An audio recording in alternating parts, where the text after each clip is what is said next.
but Javon Evans is here to make the save.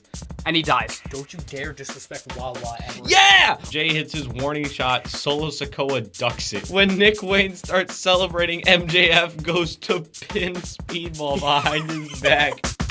Hello, everybody. Welcome back to Locked Up. This is episode 5 now. And there was a lot that we have to get out of the way. First off, I want to talk about my father for a minute, who has found his favorite professional wrestler, Luigi Primo, who, if you've never heard of him before, his gimmick is that he's a pizza guy and he throws pizzas at people, and he kind of looks like Mario. Oh, yeah, it's that guy. I love that guy. I also just want to say apologies for my lag. I don't know why I'm lagging like crazy right now. This is a 2-hour podcast, so you guys are probably listening to it more than you are watching. Anyway, I also want to talk about how much was cut from SmackDown this week. There were 5 segments cut. Ricky Saints making fun of Fraxium. A vignette of Paige responding to Nikki Bella's vignette last week. A Nakamura vignette that says that his partner is a ticking time bomb. Blake Monroe and Julia set up by Aldis next week. And then Kit Wilson and The Miz, who are now uncursed, make fun of Matt Cardona. And it's just, like, why can't we put certain things over the ads, right? Especially, like, the Nakamura segment, where it's like you just had him return and all this stuff, and it's like, why are we just kind of burying that all of a sudden? It makes no sense to me. And, like, the vignette was really good. Like, it's well produced. Like, when they put it up on Twitter or YouTube or whatever, it's really well done. Let me get this out of the way in my 5 frames per sometimes.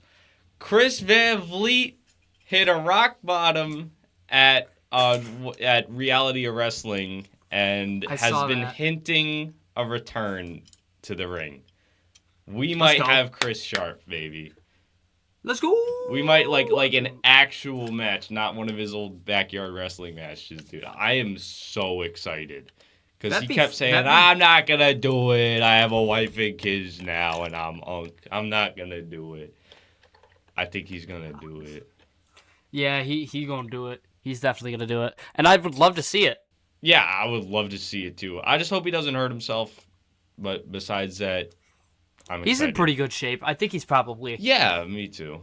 But we did have an injury on Collision for someone who was returning, so that's a little unfortunate. We did. So let's start off with Monday Night Raw, and we start out to find out that Royce Keys is out indefinitely after his getting attacked from Jacob Fatu, and then during Michael Cole's starting segment, here comes Thursday night, baby. My favorite wrestler coming back out, Dolo. who is singing the Usos theme. It's not doing me, Usos. Right after he starts like berating the Usos as always, then the Usos' actual theme hits, and Jay comes out, and he says he needs Solo to fall in line. Fall in line? Why do I need to fall in line? Yeah, this guy. Yeah, you know how Solo has been recently, making fun of everyone. A word that he says is, how did that work out for you, Jay, falling in line? Yes, and then he says you fell off, and it sucks to be you. I mean... Sorta. Yeah? Jay tells him to shut up, and then the crowd starts booing Jey Uso. So that's also telling of where this whole mix-up is going, where everyone's changing, everyone's turning different ways.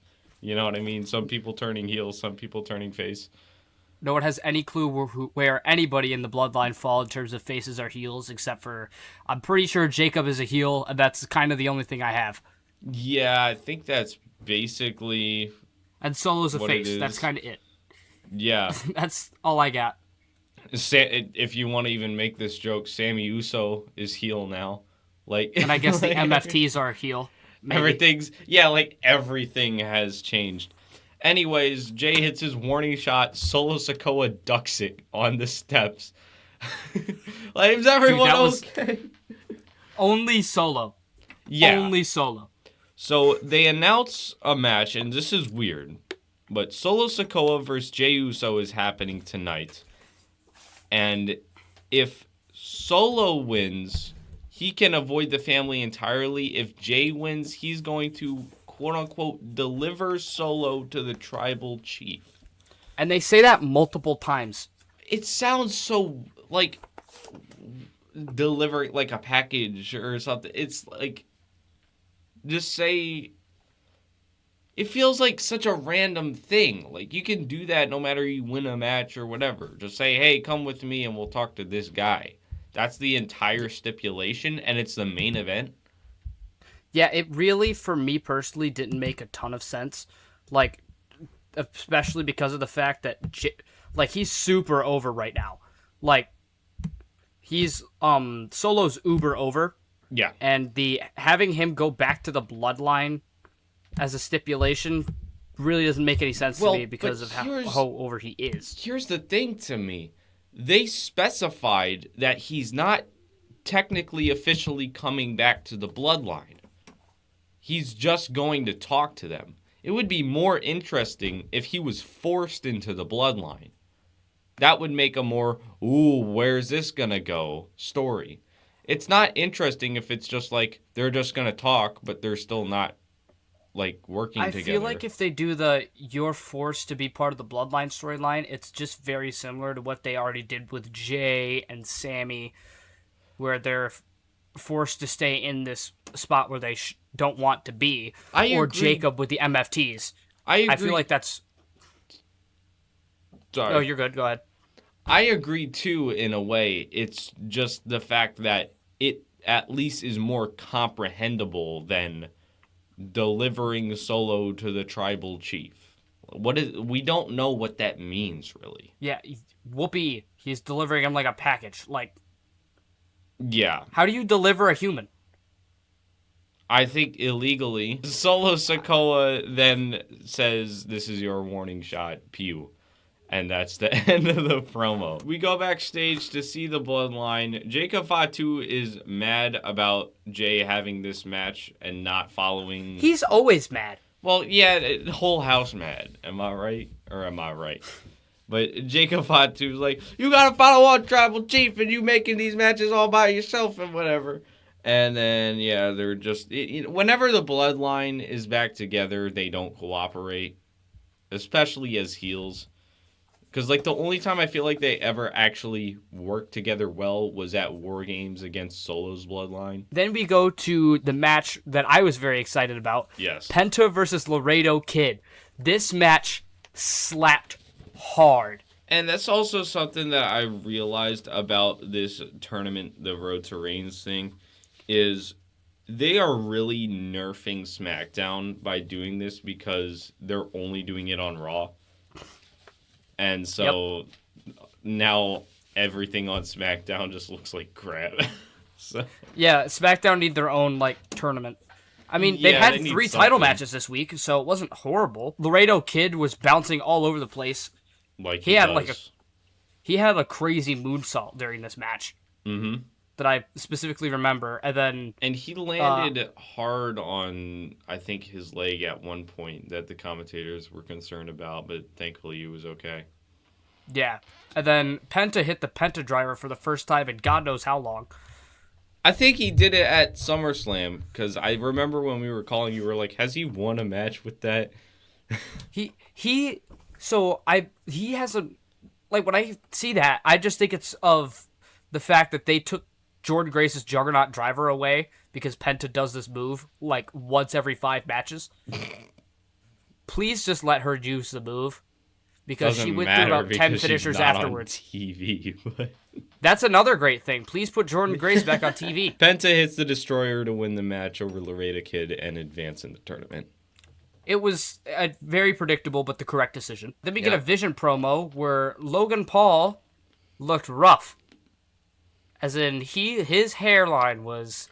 Oh, so that's what people were joking about. Because I saw a picture that was photoshopped of Logan Paul where it was... With the Hogan? Yeah, it was Hulk Hogan's hair. Dude, I didn't even notice. Listen, I personally have no room to talk about bad hairlines, but I know a bad one. He might have me beat, but he also did not have his brace on during the promo. Oh, I didn't even wore catch it back on to that, but that you got He a wore point. it when he comes out for the match. Mm-hmm. But he was not wearing his brace during the promo. And he had his arms crossed, which to me means that maybe he's closer to coming back than we think he is. I'm sure the internet's going to be thrilled. Listen, the internet won't be thrilled, but to me personally, I think Logan Paul is a pretty darn good wrestler. So Yeah, I'm of not course he is. I'm not angry at that at all.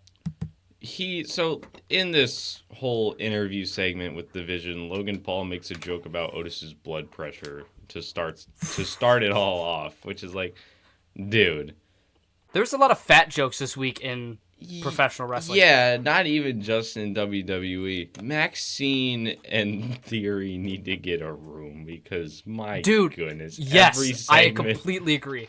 Every segment, they're like damn near cuddling. Remember how many people were like saying things about Liv and Dom when that started?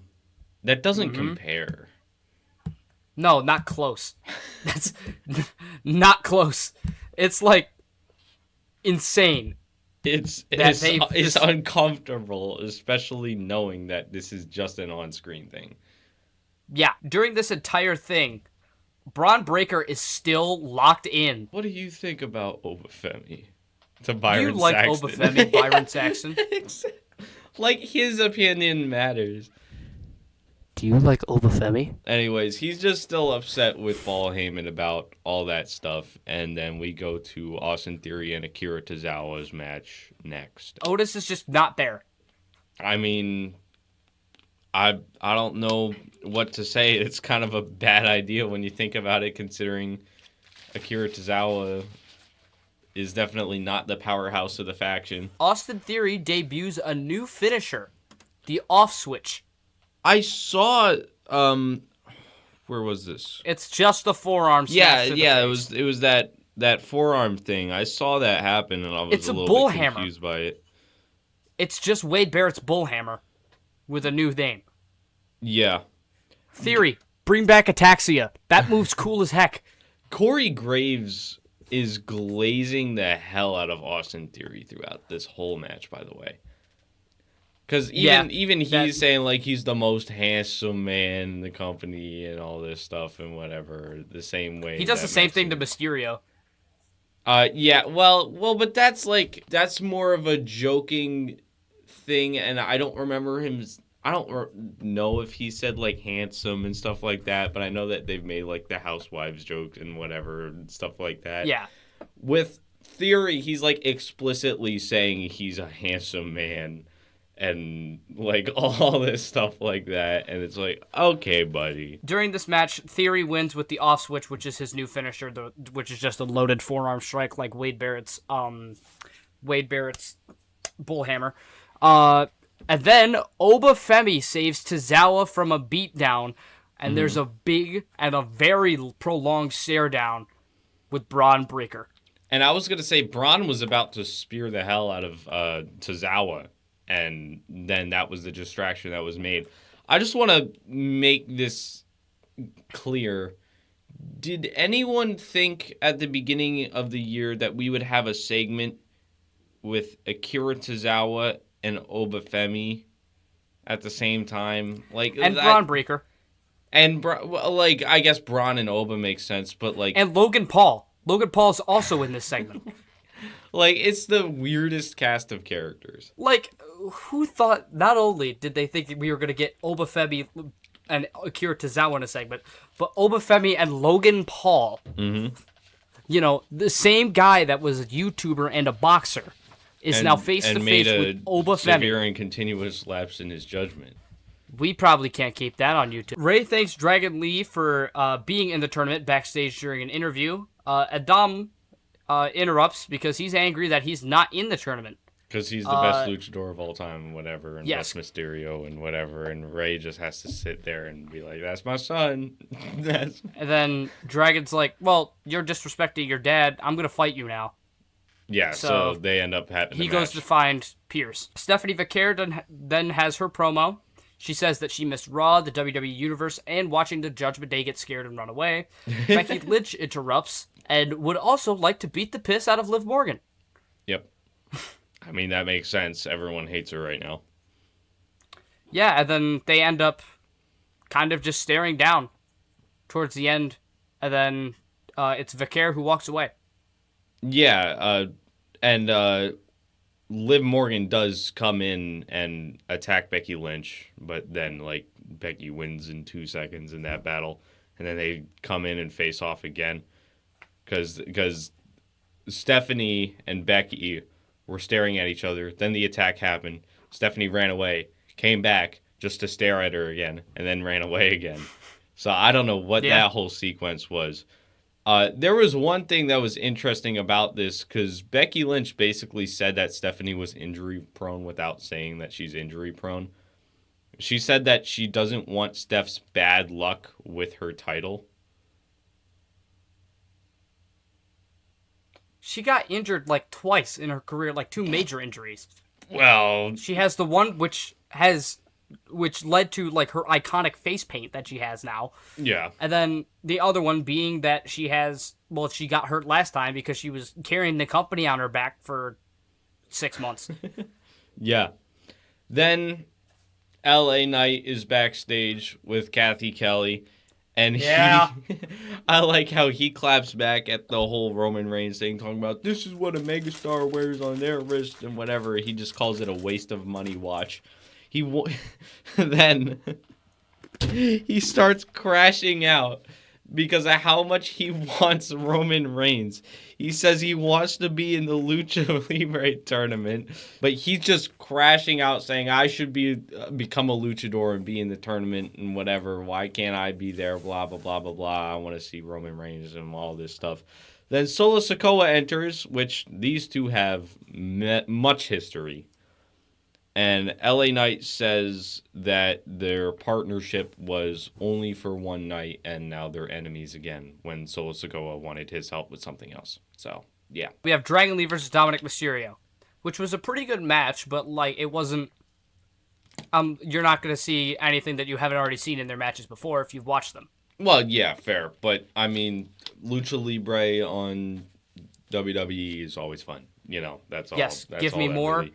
Exactly. Dragon Lee pins Dominic Mysterio, and then Big Cass attacks. I don't want Javon to gloss over this. Dragon Lee pins Dominic Mysterio. That is big. Huge. Some people are going to probably get upset because Dominic did also lose at SummerSlam. However, I'm really happy for Dragon Lee because he's been taking a lot of pins over his career, and I love this, and He's been eating like tons of pins ever since he came up from NXT. Yeah.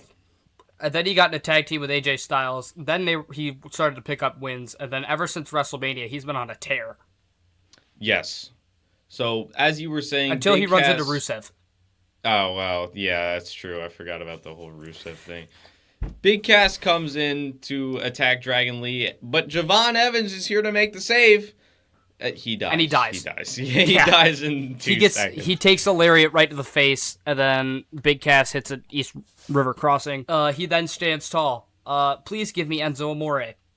Yeah, that's like all we get from that. Byron Saxton is backstage with Sol Ruca, who has found a partner, but Danhausen would like to be Sol Ruca's partner. They just panned the camera. They panned the camera to Danhausen, who's just... Yes, it is that face exactly. Yep. And then when Ruka says no, Danhausen goes, "Aw, Byron, can I have some money?" Yeah, just ask Byron Saxton for money as if he's the one getting the most pay on the entire roster. Could have probably Sol Ruka's probably getting more pay than him. Let's be honest. Like, you're on the same roster here as Rey Mysterio. You know he's making money. I mean, doing all the stuff in AAA that he's doing now, and deals and all this and whatever else. And being, the legendary Rey Mysterio.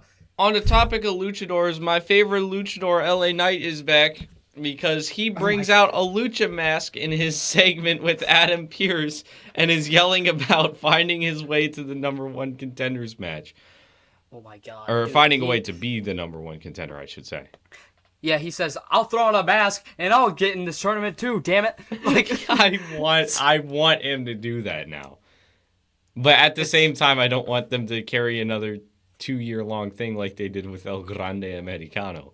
Because could you imagine if LA Knight is just a luchador? I'm incredibly surprised El Grande was not in this tournament.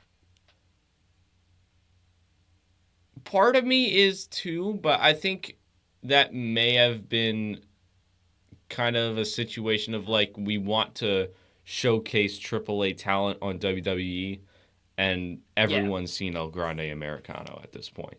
I was gonna say, could you imagine they have like El Grande getting a WWE title shot against Roman Reigns in Mexico? That would be sick. The roof would blow off the place.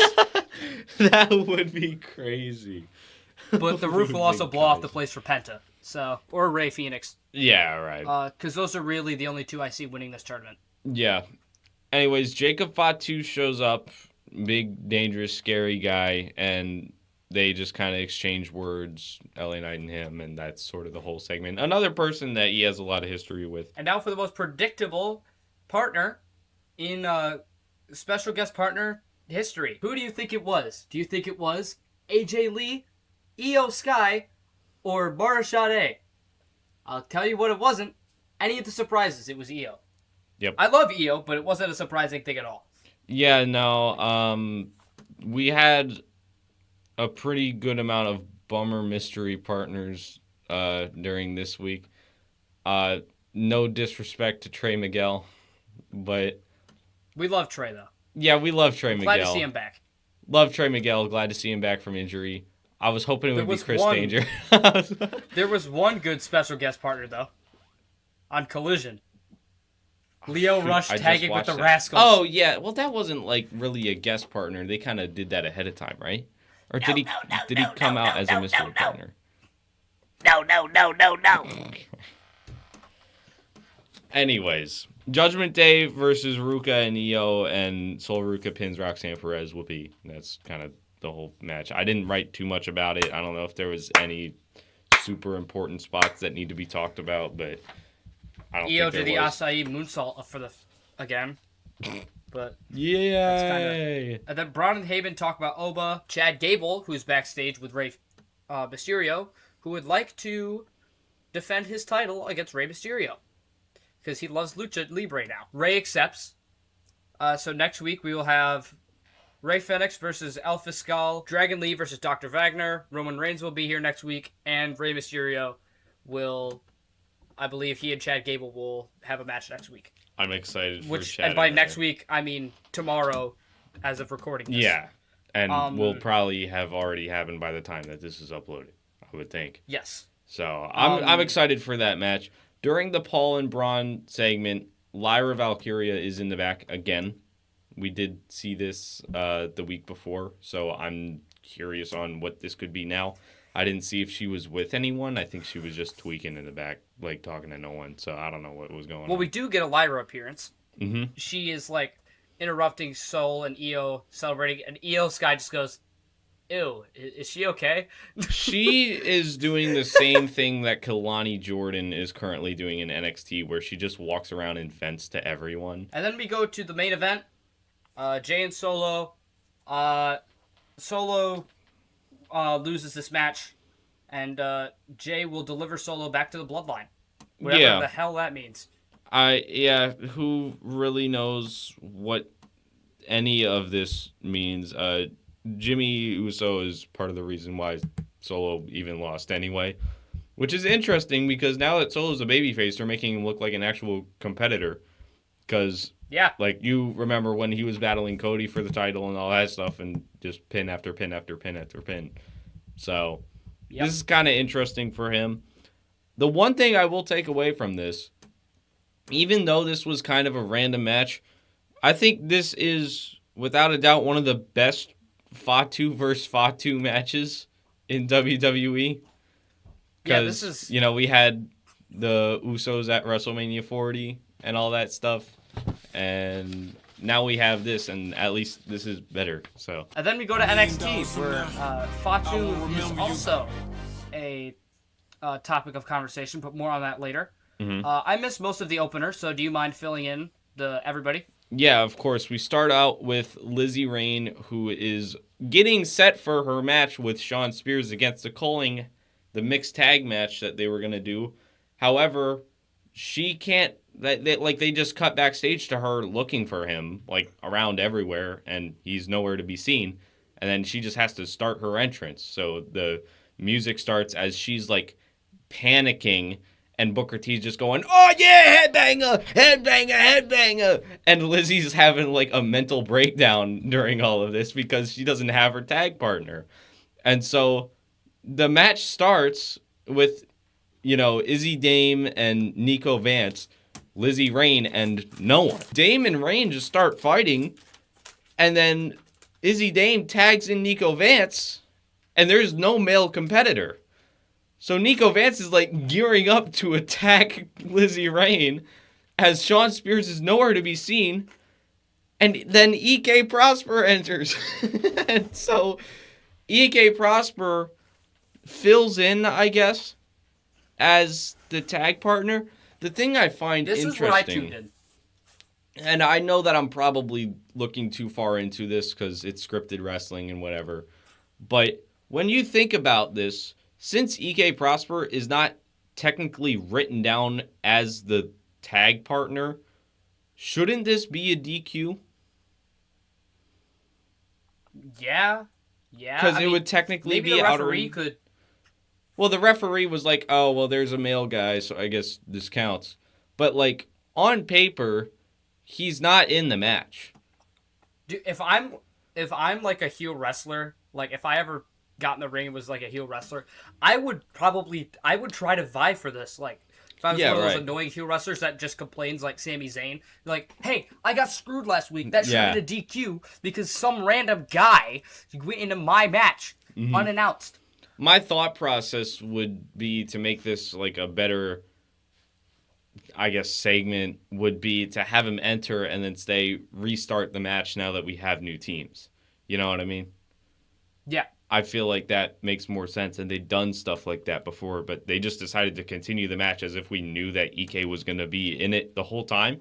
And we didn't get any closing to this, by the way. Yeah, EK, Lizzie win, yay, where's Shawn Spears? Yeah, right. I mean, it was a pretty good match, everything considered, but yeah, I guess what I mean is the whole story of where Shawn Spears is, we did not get any closing to this throughout the whole show. Shawn Spears is missing the same way that Rosemary is on TNA. So I have no clue. They're in the same place that Ludwig Kaiser, Tyler Bate, and Pete Dunne are. Yeah. Tavion Heights and Miles Bourne celebrate backstage in the locker room. They say that they are going to be fighting champs. They're celebrating with like all the big tag teams in NXT right now, while Heights is just kind of like threatening everyone, saying, "You come for the title, we'll fight you for it, whatever." And yeah, that's kind of all we get from that. That's just like a celebratory thing. Kendall Gray is briefly backstage and is told that she has to wait another week for her to be medically cleared. EK Prosper and Lizzie Rain are backstage, and Callie Armstrong steals the mic that they are doing their interview in, and then walks out into the ring and starts to cut. And we rehash another segment from a month ago. Yeah, starts to cut a promo all of a sudden. She wants the NXT Women's title. Then Kalani Jordan enters and is whining, as we were talking about. This is the same promo they cut like the other week. It is. Then Kendall Gray and Ren Sinclair enter. Kendall has a contract in hand. Mm-hmm. Ren Sinclair is in the back making faces like expressions. Kendall gives Kalani a title shot just with the contract. And it looks like it will happen at Heat Wave. Callie Armstrong is pissed. Ren Sinclair makes her angry. Then Callie tries to hit Ren, but slaps Kendall right in the ear, which is still injured from last week. Yep. Then they fight, and then Kalani and Callie have a stare down. Yeah, after Gray and Ren are just laid out in the middle of the ring. Yes. Backstage, Cruz Montana and Keanu Carver have a quick stare down, and Robert Stone is surprised by Keanu Carver's change in attitude, which is acting very face. Yeah, he's not really even just face. He's just like your friendly neighborhood Keanu Carver. I don't know what to say. Friendly neighborhood Keanu Carver. He's just like walking around like Mr. Carver Rogers, man, all Carver nice man. and whatever. So, yeah, he wishes Cruz Montana good luck in his match, in which Cruz is like, what's his problem? Because he's expecting him to like throw him off a tractor or something. I don't know. Just something stupid he does, like throwing people off stages through tables and whatever. So yeah, everyone's He's expected confused. to just be like thrown.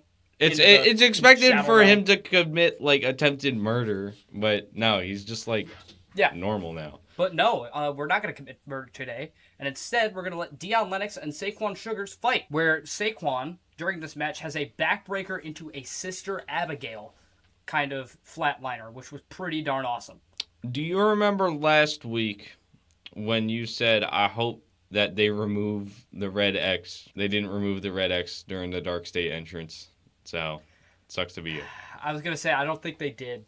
No, they didn't. And I wrote so in bold stupid. wrote red X in bold letters because I was so excited to tell you that they didn't do And that. it looks so stupid, might I add. Yeah, it's pretty goofy, but yeah, Sugars threatens Dark State with a bat and then gets thrown onto the desk, and then Dark State attacks, and that's about all we get after the end of the match. So yeah. Yeah, DPW forever, I guess. Ray and Stone are calling while Stone is in his office. Rey Mysterio, to be specific. Yes. They said that Ray Phoenix will defend his title 2 weeks in a row on NXT, his Cruiserweight Championship. EK Prosper was handpicked by Robert Stone along with La Parka by Ray to be in this matchup, which can I just say who else is in this match because I have it written down. Yeah, sure. They talk about it later. Romeo Moreno and Tristan Angels will also be in this match next week. That match should be fantastic. Romeo Moreno, Tristan Angels, and EK Prosper is like, that makes sense because the NXT and whatever and all that. And then La Parka's just kind of thrown in here. Well, Parker, you just got to have somebody from AAA in there, I guess. Well, yeah, and I love La Parka. He's actually one of my favorite AAA guys. But it's just kind of a funny mix to me. That's all. I'm sure it's going to be a great match, but it is just kind of funny that, you got these 3 NXT guys and then here comes Skeleton Man. What I mean? It's just kind of a funny mix. But this is going to be a 4-way match for qualifying for the Cruiserweight title AAA number Cruiser 1 contender Championship. thingy. Yeah. And then we cut to the back where in the doctor's office is Saquon Sugars. Grayson Waller, pretty much without saying it, calls him a bitch. Yeah, he just yells at Sugars, "You're one of the guys who's always on their phones. Go do something about what just happened with you getting attacked." And then Sugars is like, you know what? Yeah. And then stumbles out of the office with his baseball bat. Not only with his baseball bat, he also picks up a steel chair and is just holding both weapons in his hands. And so, what could possibly happen? We do find out in the next match, which sounds weird because it's Ren Sinclair and Zarya for the North American Championship. Yeah. So, I don't know what just happened. They're both down in the ring about midway through this match, and then Sugars and Dark State are just brawling down the ramp and into the ring during this women's match, mind you. Yes. During this women's match, there were a pretty cool couple of spots. Red Sinclair does a Black Widow submission. Yeah. Also counters the F5 into a cattle mutilation almost. Which sweet. Was pretty freaking cool. Which is the name for her finisher, the final wrench. Saquon and then Deion just start brawling out here. And Ren drop kicks Cutler James during this, which was very funny to me. I actually don't think I remember seeing that, so that is pretty funny. Then she turns around into an F5. Zarya defeats Ren Sinclair. And Ren is not happy with Sugars. Well, yeah, no. Well, I mean, obviously they've had tension backstage and whatever. But obviously I wouldn't be happy if I was a woman in a women's title match and then four men start brawling in the ring and distract me from my match all of a sudden, I would be upset too. Like, Yeah. How did they even get all the way out there? Exactly. Like, I think with... one of them were thrown and then like they started running away or whatever, and they ran in the ring. No, I mean like, there's so many people. Like, you've seen it in like Unreal and stuff. There's so many people backstage in the production in Gorilla. Mm-hmm. How the hell did all four of those guys get back there? I think it's a little bit different on NXT. How did Shawn Michaels not just get up from that chair and hit a sweet shin music on one of them? Because he's old. He had a sweet shin music last year on Kevin Owens. But he's still old. Kevin Owens, like, older than all of Dark State. So, I mean, I guess, but... and then we learned that Shiloh Hill is going to be cleared to wrestle with a mask. Yeah, which is really, really good, because after the other week when they were talking about how Shiloh Hill is not doing well, and then he talked about the Intercontinental title for 5 minutes, I was sad because he's like about to be a big star and whatever. And now, thankfully, he seems to be healing really quick. And then he talked about what did he talk about? Like, he wants Naraku's Mist. Yeah, he was talking about like Naraku's Mist and other stuff. So I don't know. He's just nerding out, but it's good to hear that he's starting to heal up pretty quick. And then we get into some big, meaty men slapping meat. Mason Rook and Cam Hendricks, baby. Big, meaty men slapping meat. That's what I want to see. That's what I actually wrote down for this match. Booker T is tweaking. Yeah, he's still going on about the Heisman thing and whatever with Cam Hendricks. Cam Hendricks wins by taking off the turnbuckle pad and hitting his finisher that he calls the Showtime kick. Mm-hmm. Which is not to be confused with the Showtime kick from MMA. Cam Hendricks defeats Mason Rook, and Mason Rook has no clue what just happened. And that's what I was gonna say. I wrote down Cam wins somehow after getting thrown around, because the whole match, Mason Rook is just like tossing this man across the entire performance center, and Cam Hendricks wins still. So I don't know. I think what's going to happen is Mason is going to get all mad and beat him up backstage this week. So probably. We'll see. And then they'll probably have another match at Heatwave. Your favorite faction, the Vanity Project, is backstage with Robert Stone. If Jackson Drake wins next week, he gets a North American title shot, and Vanity Project gets a tag title shot, both at Heatwave. One small problem is that Jackson Drake has to go against Shiloh Hill, who is returning next week. When they finally get what they want in the title opportunities and everything, Jackson Drake says good boy to, I believe it was Robert Stone, which was like, okay, man. Very weird. Yeah, this was very weird.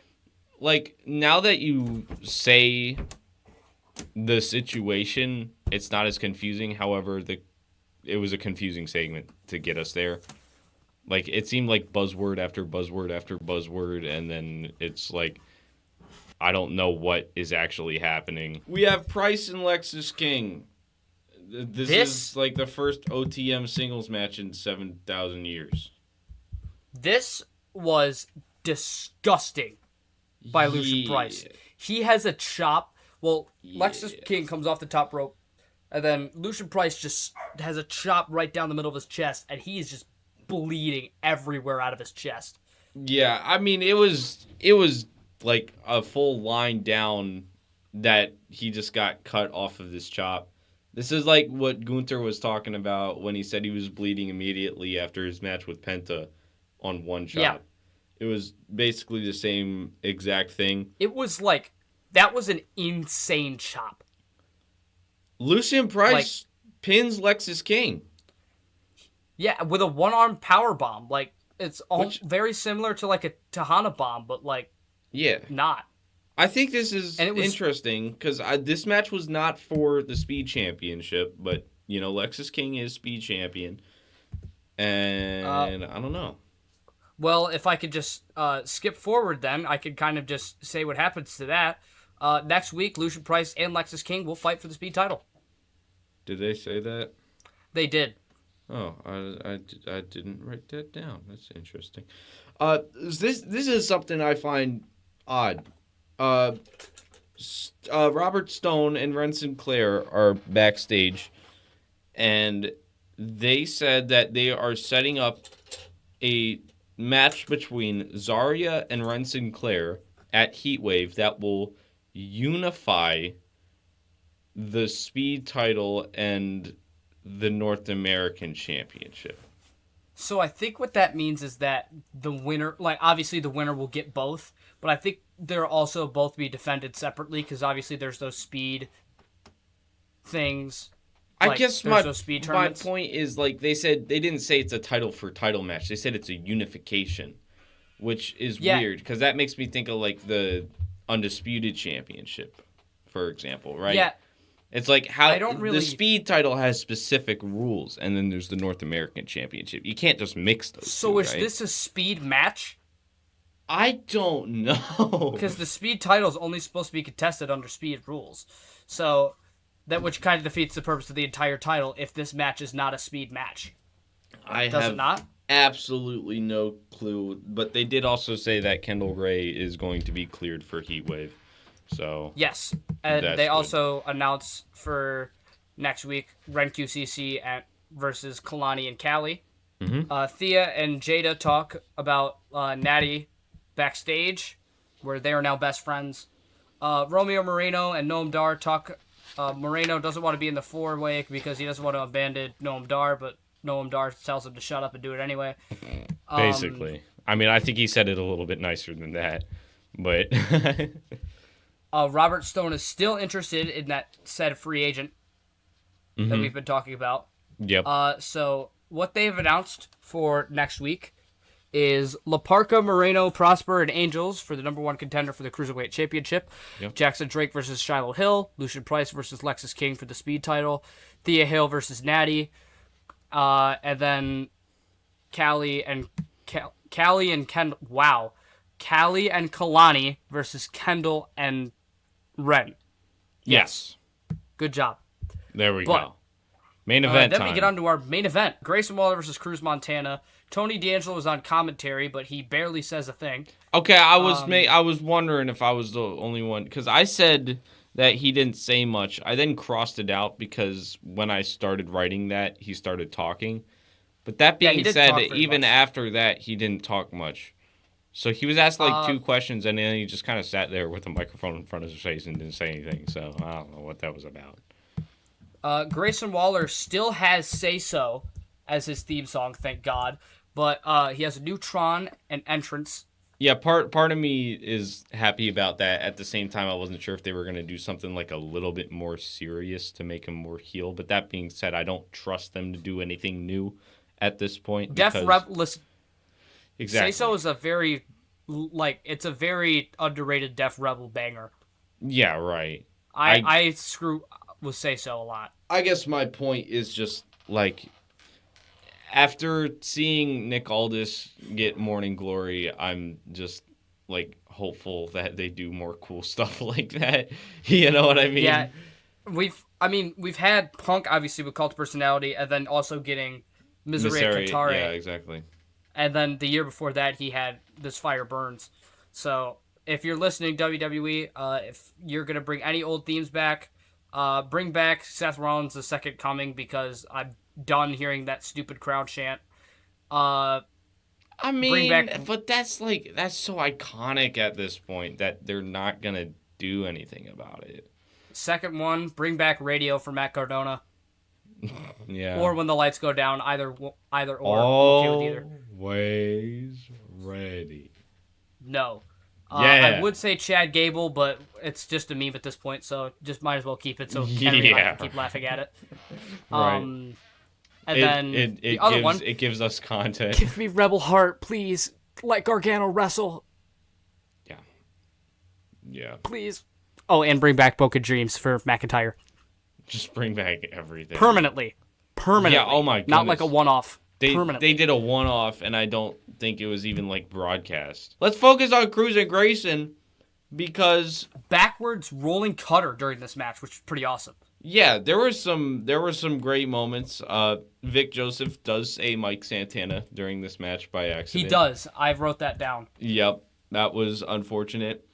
Waller absolutely dies after he dove into the ring earlier in this match, and then there's a no contest because guess what happened? Zilla Fatu, baby, let's go! Zilla Fatu Yeah! is here and wipes out everybody, and yeah. I'm so happy about this. This is a good free agent.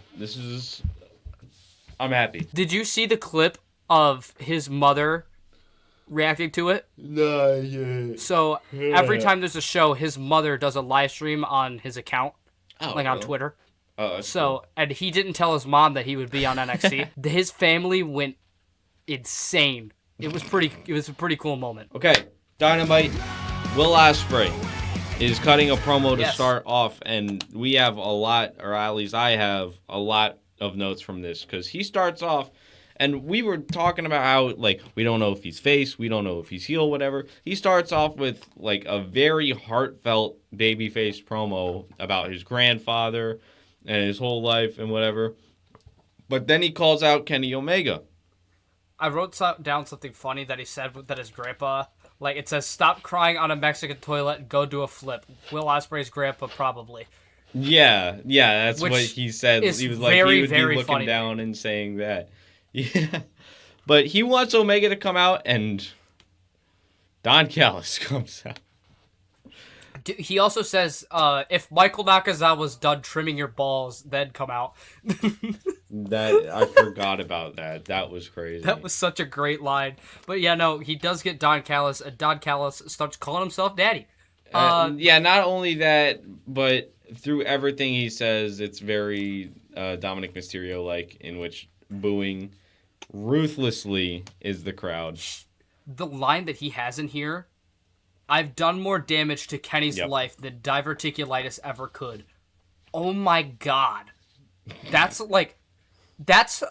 really horrible. Like, that's a horrible thing to say to another human being. After that, the crowd starts chanting bald. And then Rupakongi Vice, Mark Davis, and Jake something Doyle jump Will Ospreay. Kenny makes a save with a lead pipe, hits RPG Vice, both members right in the penis. Yep. He fakes hitting Will with it, and then he doesn't. Helps Will up. He says, you wear your heart on your sleeve, but as much as you make people feel, you don't think. He says that MJF is both of their problems. It says, "I can't help you like this again. From here on out, it's just me and you." Ospreay says, "I appreciate the help, but I didn't ask for it. I'm not going to need your help, but thank you." Yes. And I do think it's funny throughout that whole segment, Kenny Omega sounded like a movie villain where he's like really over exaggerating every word and you know. He does that in his heel promos. Yeah, he tends I've noticed that.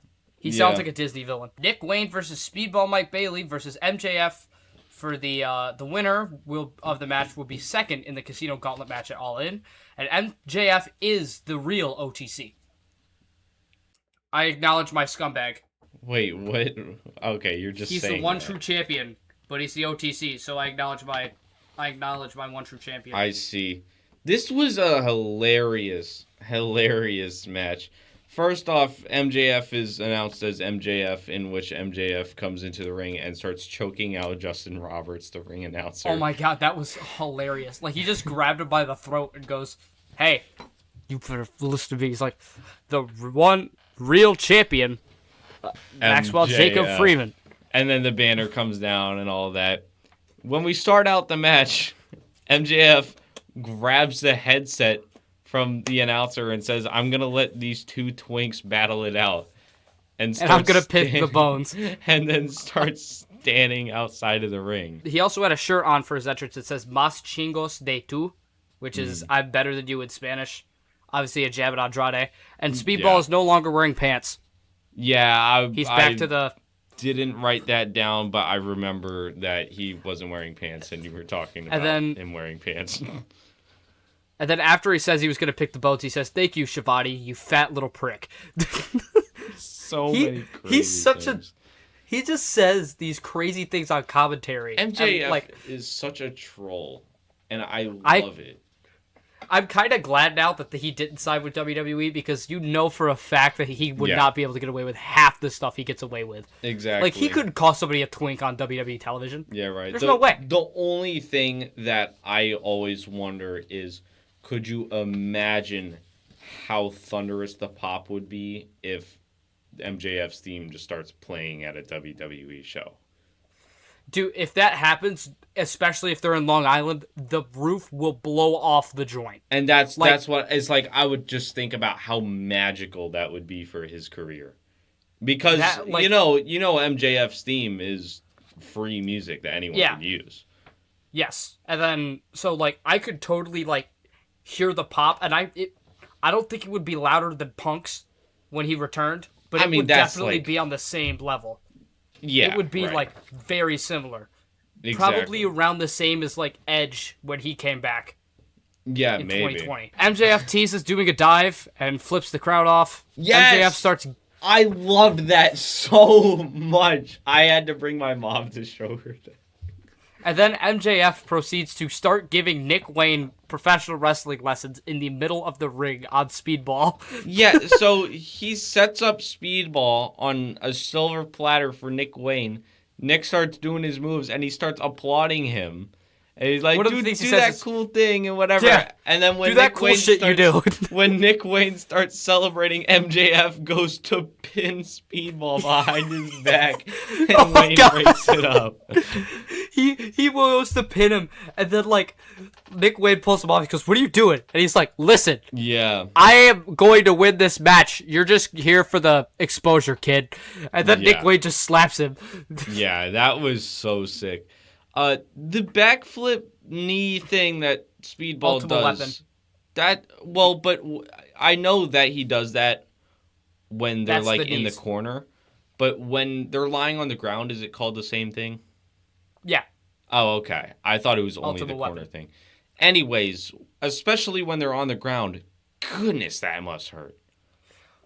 That is like, there's a lot of finishers where like when you dive, I'm like that might not hurt, like just a normal body splash, so that'd be a little better than some of the other ones. But like that and a coup de grace have to hurt like hell. But it was the ultimate weapon that would end this match, but it wouldn't be Speedball winning it, because Speedball would hit it on Nick Wayne. MJF then just throws Speedball out of the ring and then submits Nick Wayne for the win, and he is now spot classic. Number 2. So classic. Yeah. Classic MJF. And I think it's interesting, too, that he went for the submission and not the pin. I think just to degrade Speedball even more, to take credit for the actual win. You know what I mean? Then Max gets a mic, starts cutting a promo, calling himself the one true champ. Mm-hmm. And then Andrade's music hits, and everybody's like, yeah, Andrade! He's not here. MJF is just laughing in the ring, staring at the entrance ramp. He's like, you idiots, he's not here. By the way, MJF then says that Will Ospreay, Kenny Omega, and Andrade are all scared of him. So when he says that Andrade isn't here, he's like, he's not here because he's scared of me and whatever. No, he's in Japan. he's wrestling in Japan. That's not, you have nothing to do with this, bro. He has business. And also in Japan, Jeff Cobb is back in Japan. Oh, really? I didn't know. Okay, that's good. Yeah, he betrayed United Empire and joined Unbound Company. So he's heel? Again? I think. Okay, because he's in Shingo Takagi's faction instead of being in Callum Newman / Will Ospreay's old faction. I just think it's interesting that, when he debuted in WWE, he became heel. And so now when he's coming back to New Japan, he's heel. So. Yeah, Jeff Cobb Mateo. Yeah, I saw him interview the moment he left WWE, and he was really upset about not being. Well, the good Jeff news is that he didn't have to change his gear. Well, yeah, I mean, at least that's good. Yeah, because the JC and whatever. But bro, why Mateo? I don't know. That was weird.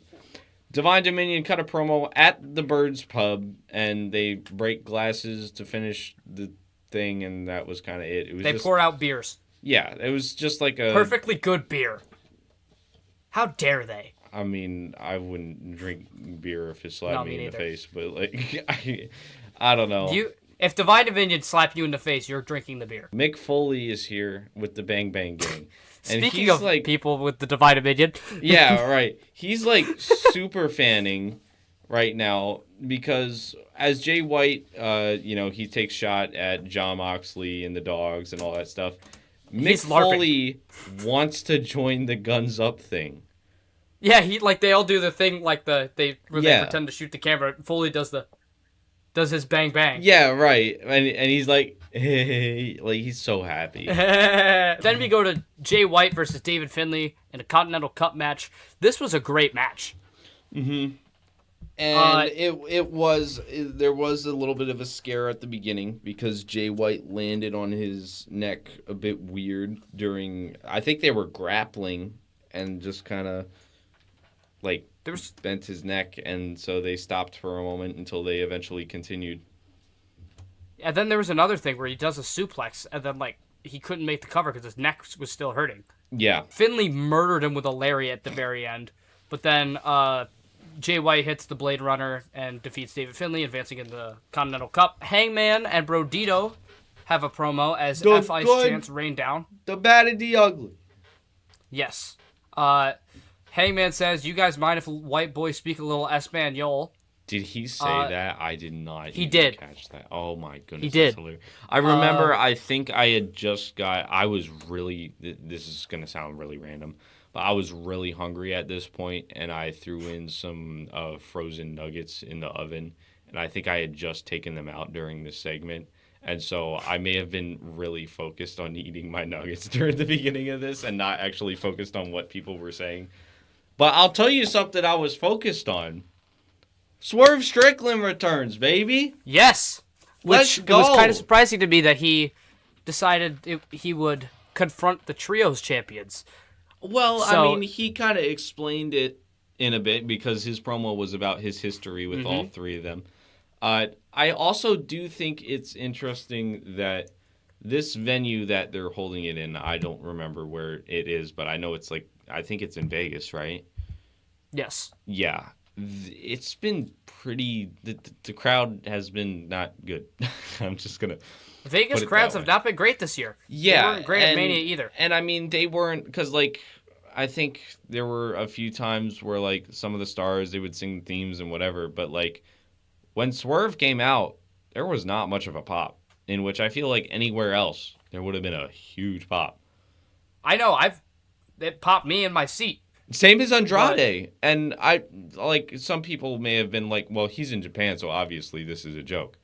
But that being said, when you hear his theme anywhere, people are like, it's Andrade, how you know? How you know? Exactly. And Andrade's theme just came out.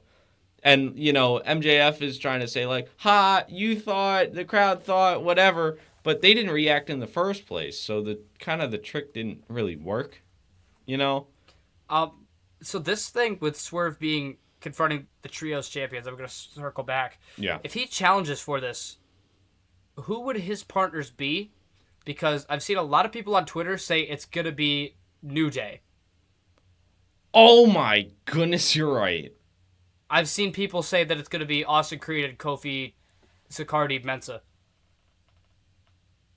I'm just going to call him Kofi Mensah. But I've seen a lot of people say that... I'm so excited because that has to be, right? People say that least people are hoping that it's going to be all in Good, the Bad, the Ugly versus Swerve and two mystery partners, which end up being New Day. I was joking. I was thinking Prince Nana and someone else. But if it's a New Day... I hope it's New Day. Could you imagine, goodness. And then if they feud with the Hurt Syndicate... Whoa. The tag matches that would be in this... Listen to some of these matches that could possibly happen. Brodito versus New Day. Young Bucks versus New Day. FTR, not the Revival, FTR versus New Day. Undisputed Era versus New Day. Roppongi Vice versus New Day. What else? Hurt Syndicate. Hurt Syndicate versus New Day. Rascals versus New Day. Oh, yeah. Whenever he gets back, Buddy Matthews and probably Brody King. Oh, versus Buddy the New Day. Matthews is cleared now. He is? Great. Yeah, even better. Literally last week. I forgot because I wanted to talk about that. He announced on his Instagram, I think like 7 days ago. I just realized, like, I haven't checked Buddy Matthews' Instagram before. I'm curious on what is here. And the first post was from like 2 days ago. And it's like, I'm medically cleared. And I'm like, yeah. So now yeah. get him on TV, Tony. I'm so excited. Hopefully he doesn't try to jump off a rope in Australia and break his foot like he did last. Also, another match that could happen with New Day, which is one that's an underrated one that people aren't going to think about, but could happen. Proto-Okada versus New Day. Mm-hmm. Kyle Fletcher and Okada versus the New Day. Conglomeration. That's what I said, Undisputed Era. But like, oh, my bad.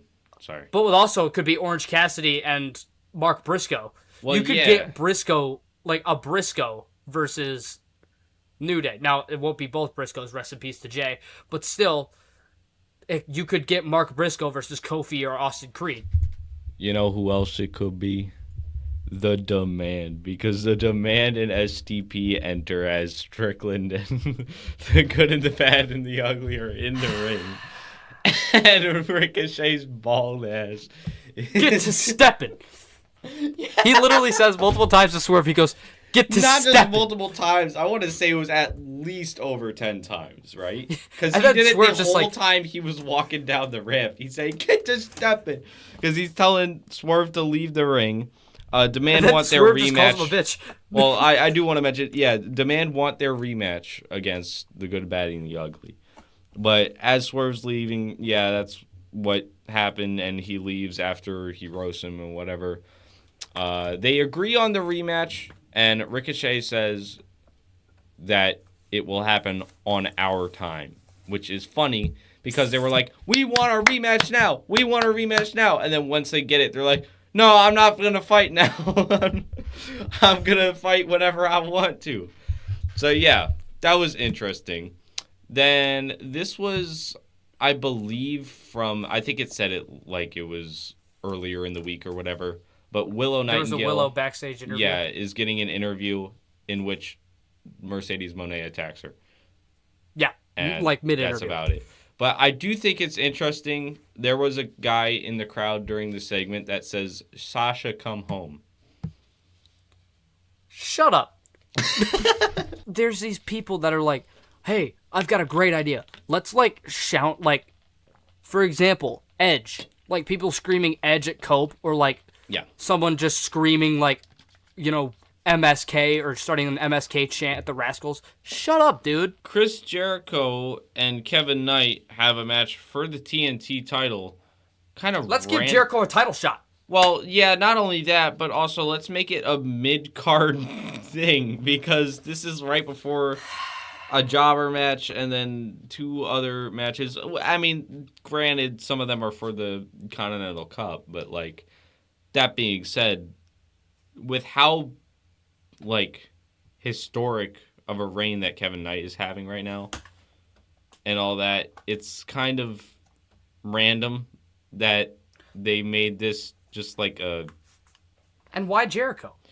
Well, yeah, and why Jericho? But, like, they made this such a non-important thing, considering it is important. Does that make sense? Yeah. Yeah. During this match, I have a couple things written. Mm-hmm. Jericho gives Kevin Knight the most unenthusiastic punches, and then Rana's him off the top rope. He's Chris He also Jericho. does a one of these, and then jumps off the ropes, which looked really cringe. Aubrey Edwards catches Kevin Knight on the ropes for a pin.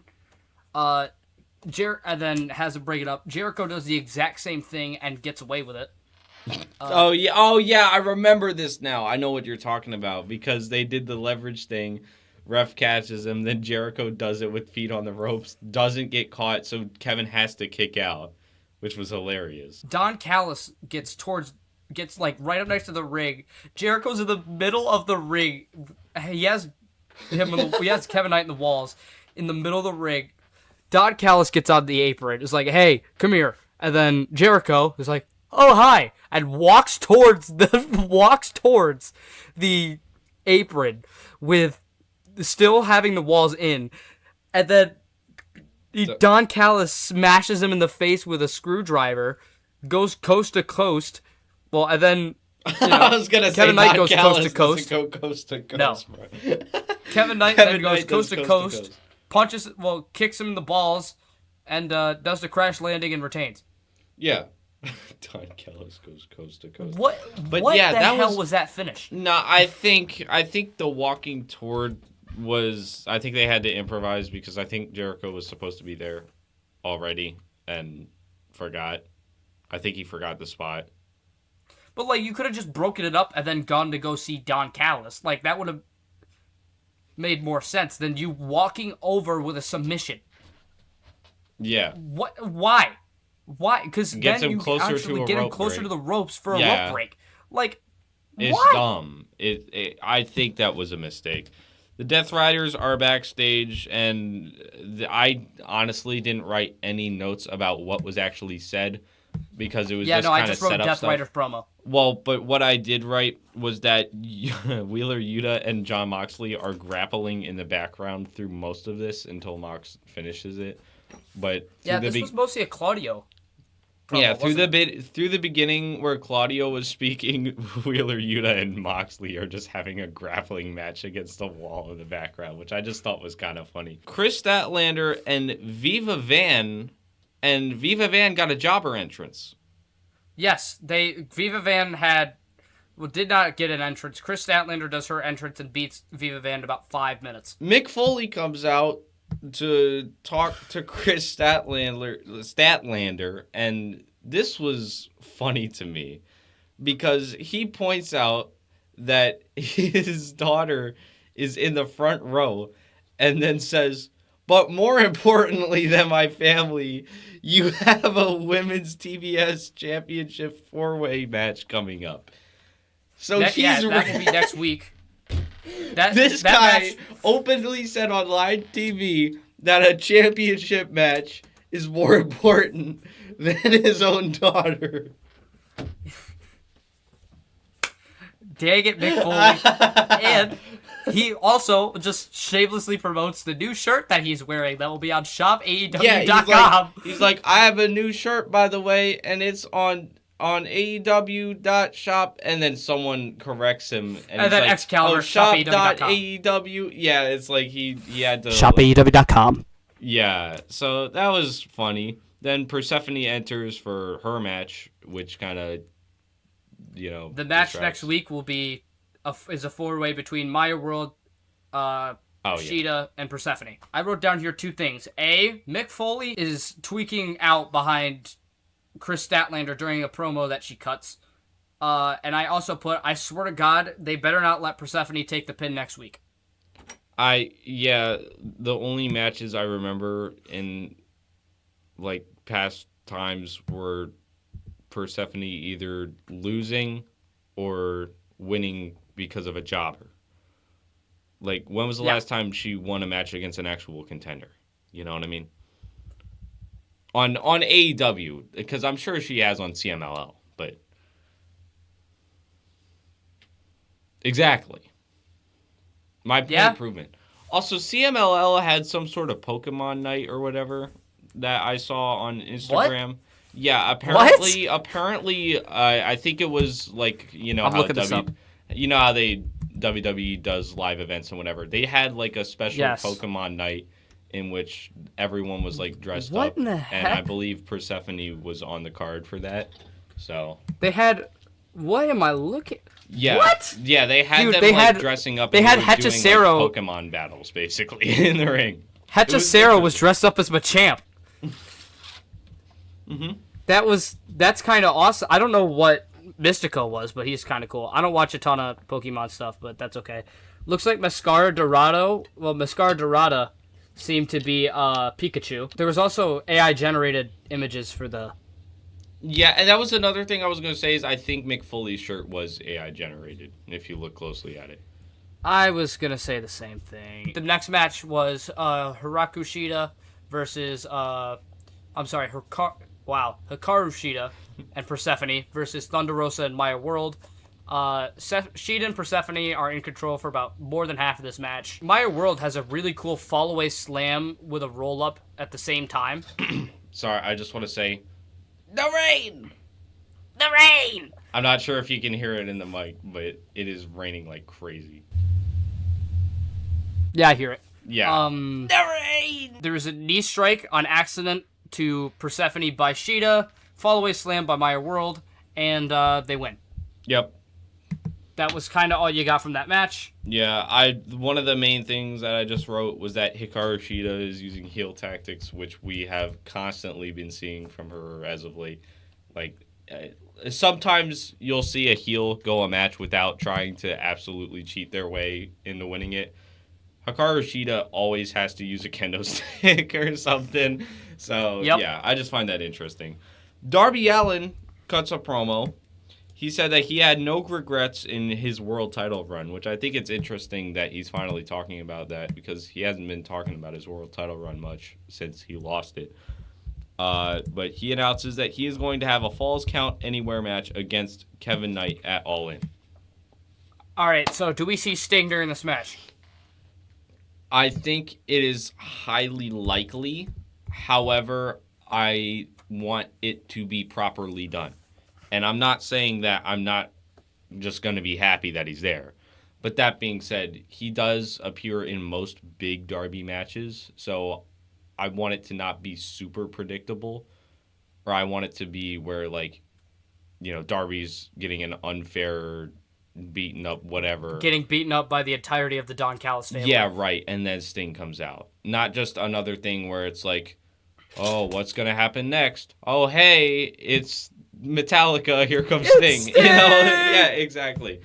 Like, not that I have a problem with that, but I don't want him to just be randomly put in. I want it to make sense. That's all. I feel like the best way to put him in is Darby getting jumped by the entirety of the Don Callis family. All 55 members. All like you know, you could probably build a country with how many people that are in the Don Callis family, or like a small government. But You could probably build a... Speaking of the Don Callis family, I'm sorry. Kyle Fletcher. You could probably build a country by everyone in the Don Callis. That sounds so weird. That's anyway, the point. I'm sorry.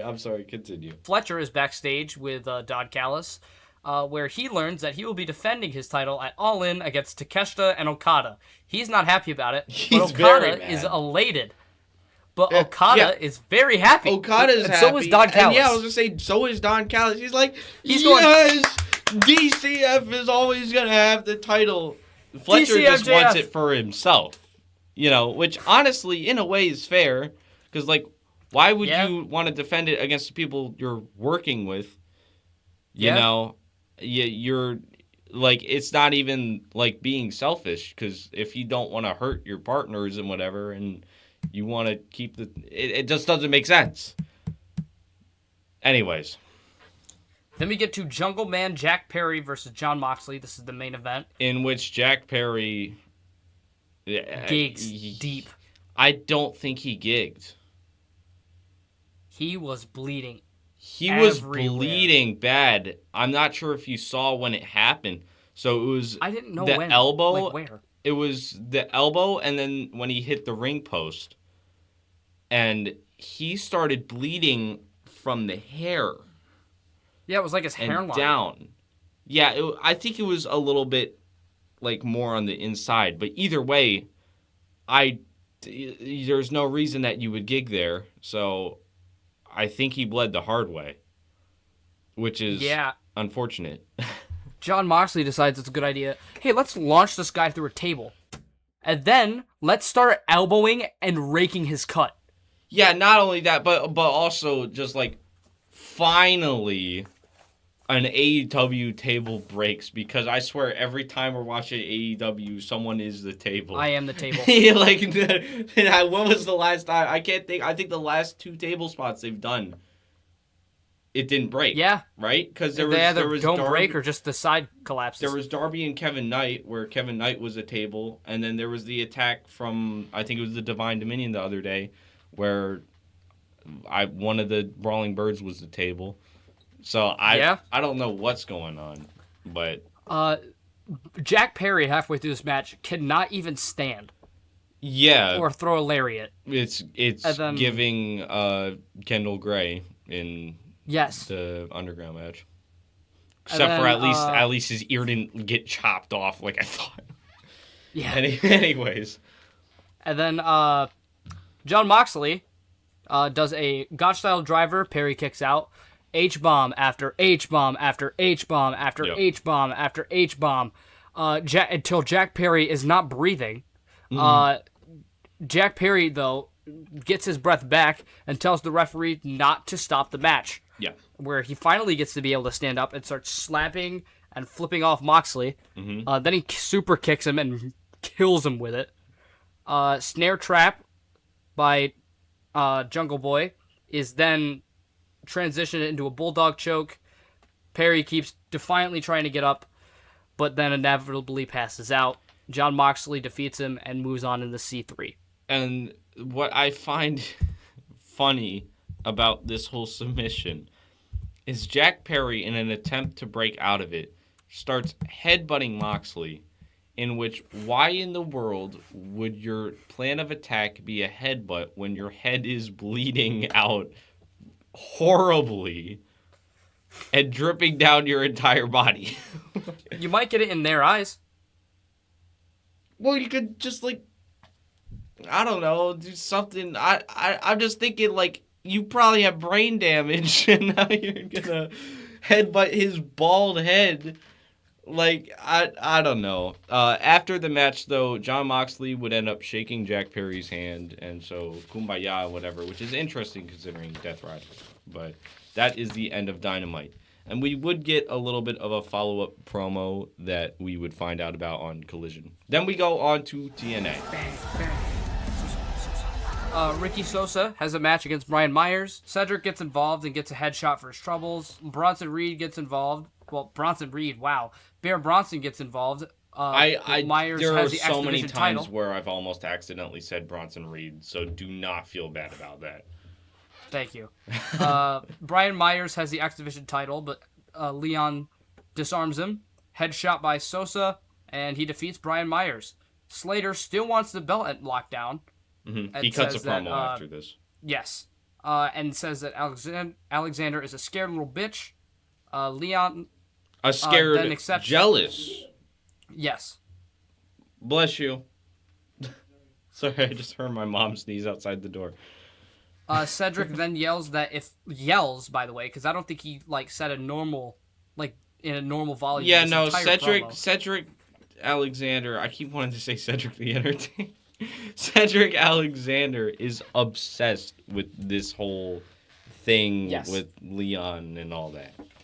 He wants that if Slater loses his last TNA X Division title reign, which was one day off of being the longest reigning in history, is erased from TNA's history and that belt's lineage, and Leon accepts it. And which means that if he loses this match, he's definitely going to AEW. That's what I'm thinking. I think it's hilarious because when you were talking about that and talking about that would be a horrible stipulation and whatever, I thought he just said it to say it because, you'll be forgotten and whatever, the same way Gunther was kind of saying that to John Cena. I didn't realize they are actually doing this where they will, remove everything, every single trait. Stupid. Which is stupid. Yeah, what? That is the most lol TNA stipulation I've seen in my life. I'd have to imagine that he just wins his last match here and then walks to a different company, right? Well, they wouldn't let him walk out with the X Division belt. Because the X Division title's on the line. But it's happened before in other companies. It's not impossible. The only way I could see them doing that is him going to NXT. Is that if he's going to sign with, if he told TNA he's going to sign with WWE and is going to NXT, in which case he'll show up in NXT with the belt, and then he'll defend it there until Santino forces him to come back. And I don't know. I mean, I could be the greatest booker of all time if you let me have the pen, but I don't know. I would also give Danhausen every belt. Well, But BDE and Rich Swann have a backstage interview where BDE is wearing WWE 2K merch. Yes, he is doing that, and also they keep talking about, because they have a mystery partner for this match. And this is why I was a little bit upset about it being Trey Miguel. And once again, no offense, because we love Trey Miguel and everything is good for him back from injury, whatever. But it's a BDE match, right? Brent Oakley was just on camera last week in TNA. Why could it not be him? You know what I mean? Like, it felt like it was right there.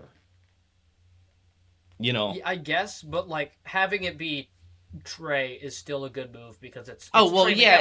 At the end of the day, it's the right move. But I guess my point is, if you were gonna do it, maybe not do it in a BDE match, because I feel like if BDE has a special mystery partner, it would have been great for it to be a debuting YouTube friend of some sort, whether it's Chris Danger, Brent Oakley. Okay, not Logan Paul, but my point is it could be one of the Vibe guys. It could be Aaron Matthews for all I know. Logan Paul. It's not Logan Paul. Then we have an AJ Francis promo. Give me the match, please. Yeah, AJ, we still need to talk, but whatever. Elijah apparently has Undertaker powers and could just teleport. Yeah, because he teleports into AJ Francis' studio to interrupt him while he's rapping. He could and so Elijah can just teleport like the Undertaker now, I guess. But their match will be in a steel cage at Lockdown. Yeah, but not only the teleportation, but AJ tries to run away like the scared coward he is, but the door is locked as he's trying to run away from his own studio. And then Elijah is replaced with, I guess, his producer or whatever. And he's like, dude, are you okay? So I don't know if he's seeing things. Did you take anything? Yeah. Something's going on in the head of AJ Baldhead Francis that I don't know what it could be. Let's talk. Well, we got Moose, baby. And he's starting a new show that he calls The Face of the Franchise's Speak, which is... Or speech, excuse me. I don't know why I wrote down speech, because it's Face of it's franchise on the King's speech, and that's the joke, because it's Frankie Moose Kazarian. is dressed up like Kazarian. He is doing a, Spirit Halloween Frankie Kazarian cosplay while walking to the ring for, 3 minutes, plays a game with the crowd where he's like, who's the number one man? Moose. And they just keep doing that until Frankie eventually comes out. And so Frankie's like, all right, well, Duke can play at this. And he's trying to get the crowd to say Frankie. And who's obviously... Well, who's going to win? Moose. Well, who's the best in the show right now? Moose. No, you know what I mean. And then he really makes me angry because he... Don't you dare disrespect Wawa ever. Yeah! Oh my goodness! Dude, literally the day after this, we got Wawa for lunch. Look at me. Look at me. I hope you can hear me. Actually, I'll just grab my camera. You know what? We're taking the camera out. Listen here. Kazarian, don't you dare disrespect Wawa again. I'm not going to be able to do anything to you, but don't do it. Yeah. Well, Henry agrees. Yeah. Wawa is goated, bro. Frankie says that Moose is a failure of a husband and a father, and so he then punches him, and then they brawl for 2 seconds until the security comes out to break the brawl up, and that's it. Then we have Jeff Hardy and Nick Nemeth, who did a hype promo. It was just a package of everything that built up to what's going to happen at the lockdown. Mustafa Ali, Special Agent Zero, who's finally getting some ring time, and John Skyler are going to have a match against BDE, Rich Swann, and the mystery opponent who comes out to be Trey Miguel, as we were talking about. It starts out with a complete 3-on-1 against Agent Zero, where they're just whooping. They do the Motor City Machine Gun combo. Oh, you hold the guy's neck. You flip over, you hold the guy's neck while there's... Yeah. They sorry, kick him. Motor City Machine Guns have so many amazing moves that it's which one are you talking about? Then they do the Rascals thing, the smoke him if you got him, where they flip the guy in the middle. Yeah. And then they do the kick. But Rich Swann takes a spike bump in this where, I mean, he just, like, lands directly on his head. And that's unfortunate for him, but thankfully he seemed good. Trey Miguel would pin John Skyler for the win. Special Agent Zero goes to attack Trey Miguel. And then Jason Hotch enters to scare everyone away. But unfortunately, it was to absolutely no pop from the crowd. And so that kind of ruined the moment. Then we go to Isaiah Brookside, who's getting her makeup done backstage. Yep, she's upset about her makeup for some reason. And then it cuts to the injury report. And it says... It says that Hotch is kind of iffy, but he's good. And then Trey Miguel is cleared. And then Nick Nemeth is in pristine condition. And just had to make sure you guys know that. And then we go right back to Zaya right after that. Like, immediately. We go right back to Zaya in the makeup booth. Still mad about the makeup. And then she finds out that Elena Black was doing it. Because I guess she had her eyes closed for 10 minutes somehow and had no clue that Elena Black was doing it. But, yeah. So they're like, oh, your baby looks stupid, whatever. And then they brawl. And then it was kind of a nothing brawl where they hit each other in the back a few times. And then Elena Black was thrown into a piece of, like, railing, like the barricades you see at indie shows. And then they walked off, and that was the whole thing. M by Elegance and Indy Hartwell have a match in the tournament for the Knockouts TV Championship. Indy Hartwell, you said you thought was going to win the tournament, and she lost today to M by Elegance. What? What? There's no reason that Indy Hartwell should have lost this match. Like, I get M by Elegance is cool, great. Yeah, and to be fair, she had really good Jordans on. They look pretty She fun. did. I'm jealous. But like, Indy Hartwell is like a genuine, like, I see Indy Hartwell more of a single star than I do M by Elegance. Sorry, but like, your main thing right now is that tag team. Mm. You guys are in the middle of a feud for the tag team titles. And obviously, they could be trying to build her up as a single star, but, you know, defeating Indy Hartwell for this is crazy. And then, now, who are the other two left in this tournament? One of the Elegance members and someone else. I don't remember. Let me look it up, because, hold up. Well, anyways, during the middle of this match, Zaya and Elena Black would end up fighting on the ramp after their whole thing backstage. They started fighting again. And then that created the distraction for M to win. The other person in this is Jada Stone. Yeah, so it's Jada Stone. Who is in the middle of a feud with Alicia and Edwards. H by Elegance, right? Yes. And she's in the middle of a feud with Alicia Edwards. So everybody knows that Alicia Edwards is going to screw Jada Stone out of this. So is it actually going to be an all-Elegance finale? It's going to be an Elegance finale. It's going to be an Elegance finale. You've got to... Why? Doesn't make any sense to me at all. God. Well, Harley Hudson is backstage, and they... oh, wait, no, she wasn't backstage. She gets a vignette. That's right, she had a vignette, and this is ahead of the fact that, like, if she loses her next match, she's going to be out of TNA and whatever, because Daria Ray is stupid and wants her out of the company. And this was actually a very, very emotional segment about her life and her journey into wrestling and how she doesn't want to lose and have it all be taken away. So she's going to AEW. Yeah, she really likes Pink. If she loses next week, I could totally see her showing up at All In. When we come back from the break, Moose is dead. Yeah, Moose is incapacitated. Unconscious. Yeah, backstage. he's on the ground. Yeah, just lying on the ground backstage. So apparently he was attacked, and we never find out in this show who attacked him. Although I think it would probably be Frankie Kazarian. But I feel like they would have shown it if it was Frankie Kazarian. I feel like Maybe. It's somebody he paid off. Maybe. Who knows? Then we get Casey Navarro and Eddie Edwards. Edwards.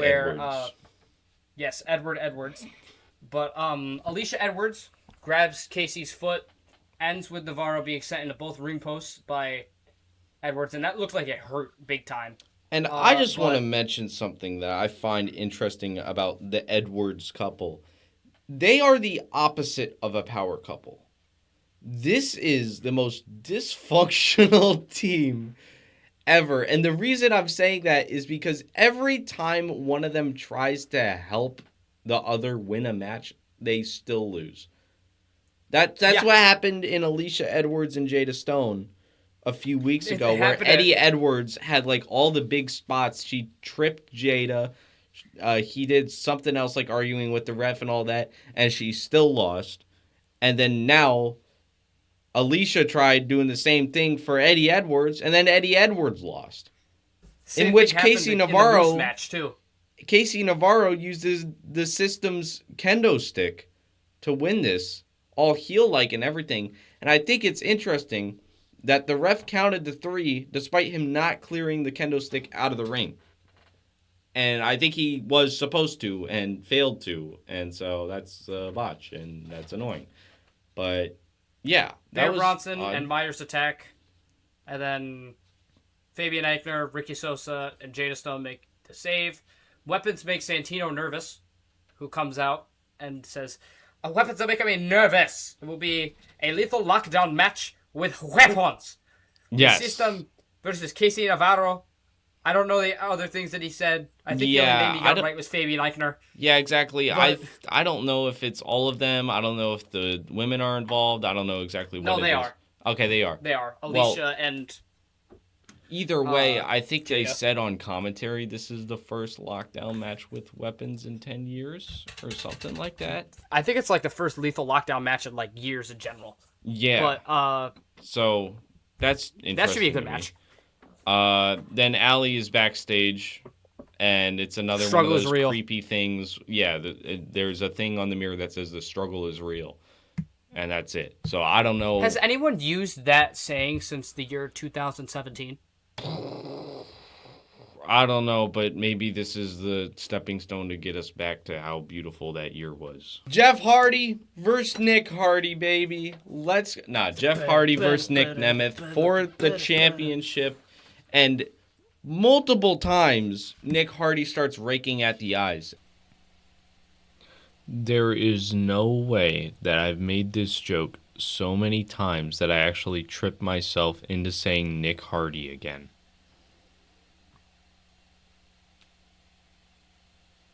I can't believe it. And I've always thought that this was kind of a weird spot that people do because, like, if you're actually, like, truly raking at someone's eyes, I feel like that would end a match, like, immediately because that hurts like crazy. It does. Would that not send someone to the hospital? Like if you're actually putting force into it? Yeah, probably. I mean, just ask Tom Aspinall. I don't want to know. Jeff is still coming out with his custom belt and another me, and Ryan and Matt have been barred from ringside. Yeah, that is true. That I forgot about that, and that's very important considering they would end up fighting if it weren't for that happening. Well, there was a ton of near falls, but Nick Nemeth kicks out of a power bomb in which it was really close to 3, and the crowd starts chanting "Ref, you suck." Hardy goes for the knees twist up. of fate. Yeah, Hardy kicked out, but then it zone. was the danger zone to retain. Yeah, that's right. I wasn't really surprised that he lost. I wasn't surprised that he lost. However, the way the match was going, it seemed like he was going to win. You know, like I feel like since that he lost that match, I would assume they're going to retain the titles at Lockdown. Probably. I mean, I don't see why they dropped them. I don't know. We'll have to see how it goes. But then we go to Friday Night SmackDown, in which Kevin Owens is entering the arena wearing the same Stone Cold shirt that was worn during the Pipe Bomb promo from CM Punk. So that's funny. They're going to face off in a promo battle later in the night. Nick Aldis is in the ring, and he's addressing Chelsea Green's injury, and he said that he's reached a decision and has Chelsea make her entrance with her eye does not look good. Like, it's It's not as gruesome as But the eye injury of Cody Rhodes after WrestleMania. No, but it's a black eye nonetheless. No, it's a bad black eye. He says that quote, he can't in good conscience make Chelsea Green compete with a broken orbital bone, and asks Chelsea to relinquish. Chelsea then talks about how every time something good happens to her, it's followed by something bad. And then she talks about how both she and Nick Aldis proved to the world that they were not what people said they were at SummerSlam. She also said that until someone takes this off of me, this belt is mine. Mm-hmm. But ends up giving the belt to Chelsea. Well, Chelsea gives the belt to Nick and walks off. Nick, when she gets halfway up the ramp, goes, Chelsea, wait. As Nick Aldis, the GM, I feel like this was the correct decision. But as Nick Aldis, the man, I feel like crap doing this. So I will give you 30 days to defend the belt, to get cleared, get a mask, and defend the belt, or you must relinquish it. Mm-hmm. And then here comes freaking Gunther. Wait, though, because before this, Chelsea gives him a huge hug, and I think this is interesting because this closes a very long storyline that people don't talk about of Chelsea Green and Aldis feuding for so long. Chelsea Green has always hated Nick Aldis, obviously in kayfabe, but hated Nick Aldis. And so now that this big deal thing happened, now she's on his side and we're all good and whatever. And so that was really cool. Also, storyline wise, Green in her promo before Gunther comes out says she was never the QB1. Cody Rhodes is getting so many shots fired at him in random promos completely unrelated to him. From Damian Priest, now Chelsea Green. It's just funny to me. I hate this QB1 moniker. It's so dumb. I mean, me too in a way. I just think it's funny just say he's that the face of the company. Well, yeah. And then, but Gunther comes out here to, just complain. Yeah, it's exactly. It's the only reason he's out here is for Nick Aldis. Because why in the world would he come out during a Chelsea Green segment? He wants to know why Nick pulled that stunt on him at SummerSlam, and then disrespects Chelsea while doing it. Nick says, I didn't add Kevin to your match. I added you to Kevin's match. You're welcome. Then Gunther, while Chelsea Green's talking, gives us a fantastic meme screenshot. I can't remember where he's what it was. Oh, I didn't even he's just see sitting that. there that is funny, not though. paying attention. Are you... And Gunther's not necessarily the most memeable person in comparison to a lot of other people on the roster. Yeah, he's not as memeable as Jay or Sammy. Yeah, right. But then we get Gunther, who is stepped to by Matt Cardona, who comes out here. But Chelsea's then Gunther says, yes. Gunther says, all the way from catering to the rescue. What are you going to do to me, huh? I could call your girl every slur in the book, and there's nothing you could do to me. This... What? Okay, so... Reminder, this is the show I watched with my girlfriend. This is her first impression of Gunther ever. It's how do I explain that he doesn't usually do this? Yeah, no, this just doesn't ever happen. And then, so Cardona attacks Gunther, and then we get an impromptu match with Cardona and Gunther, who are both in street clothes. Gunther powerbombs him onto the announce desk and then the apron. Chelsea is at ringside for this, by the way. Cardona barely gets any offense until Chelsea gets on the apron to distract the ref. Cardona kicks him in the dick and does a Rough Rider. Gunther kicks out. He tries to go for another Rough Rider, but then there's two power bombs and a Boston Crab. And Matt Cardona taps out right in front of Chelsea. And then the Unstoppable Forces come out. Nia wants a title shot because she was screwed out of SummerSlam. If she doesn't get a shot, Nia will break her face again. Tiffy comes make the save, but never mind. They drop her and surround Chelsea like hyenas. Then they let her leave. And she just leaves Tiffany, too. Yeah, and that's the other thing is, with Tiffany getting beat up, Chelsea Green couldn't do anything with the injury. So she's just kind of standing there in the ring the whole time. I want to, really make you think about this. Gunther entered during a Chelsea Green segment And then Nia and Lash enter doing a Matt Cardona and Gunther segment. What in the no correlation is going Tiffany Stratton got beat up by Nia Jax because Nick Aldis wanted to take the title from Chelsea Green, and Gunther was angry. Yeah, and it's like, I get that. What like, the hell? Yeah, right. In the grand scheme of things, it makes sense. But on paper, like, imagine being in the booking room saying, okay, Matt Cardona and Gunther, right? Let's have the irresistible forces come out and have them end this whole segment. And let's have Gunther come out in the Chelsea Green segment, too. That makes sense. It's so random. Another random person is Tatum Paxley, who has made a whole locker room for Alexa Bliss and Charlotte Flair. Charlotte is not as excited as Alexa. And even then, Alexa isn't super excited. Wow. And that's, yeah, exactly. Thanks. I wrote down. And Tatum's there like. I wrote down, even Bliss is uncomfortable. Because when you think about it, she's not someone who's, like, uncomfortable with anything.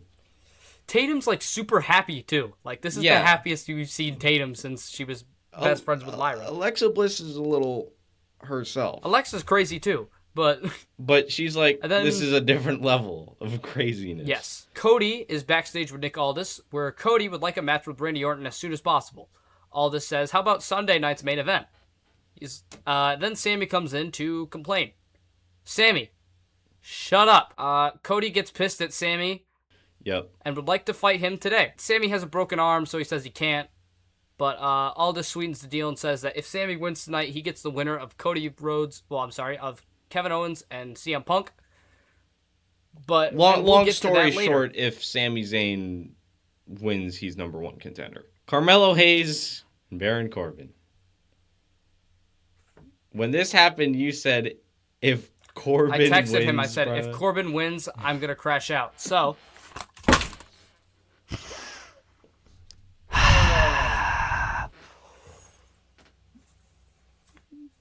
Why?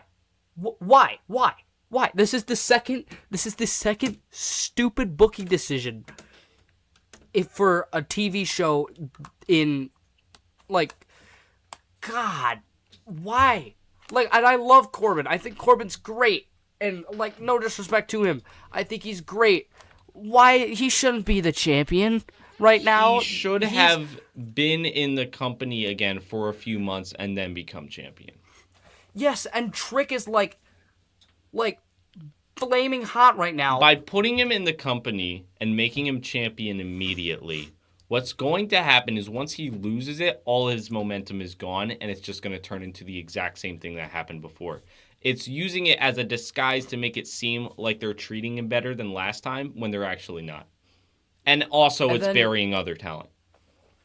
And Trick is just, like, Trick is hot right now. Like, he's steaming hot. Mm-hmm. Like, and so is really Hayes. Over. And Mello is also very over. You need to get a match with Mello and Trick and have a decent match. Because we've all seen them have fantastic matches in the past.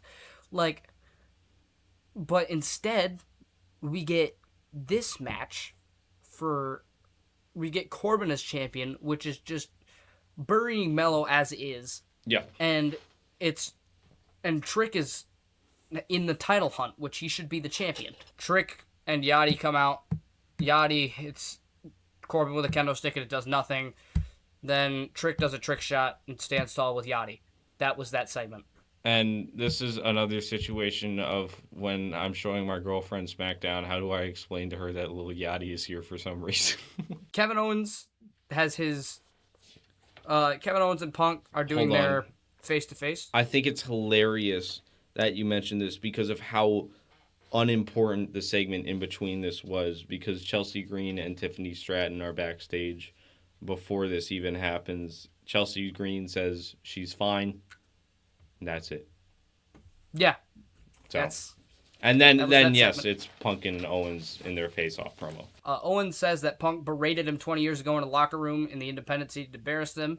Then they make a Young Bucks reference because Punk says, I'm pretty sure only 3 of your friends are angry at me right now. Mm-hmm. Which, if you didn't know, Kevin Owens was one was also kind of part of the Elite, kind of not. Yeah. He was in like the Elite with Adam Cole, kind of, but you know, he's still meaning Kenny Omega.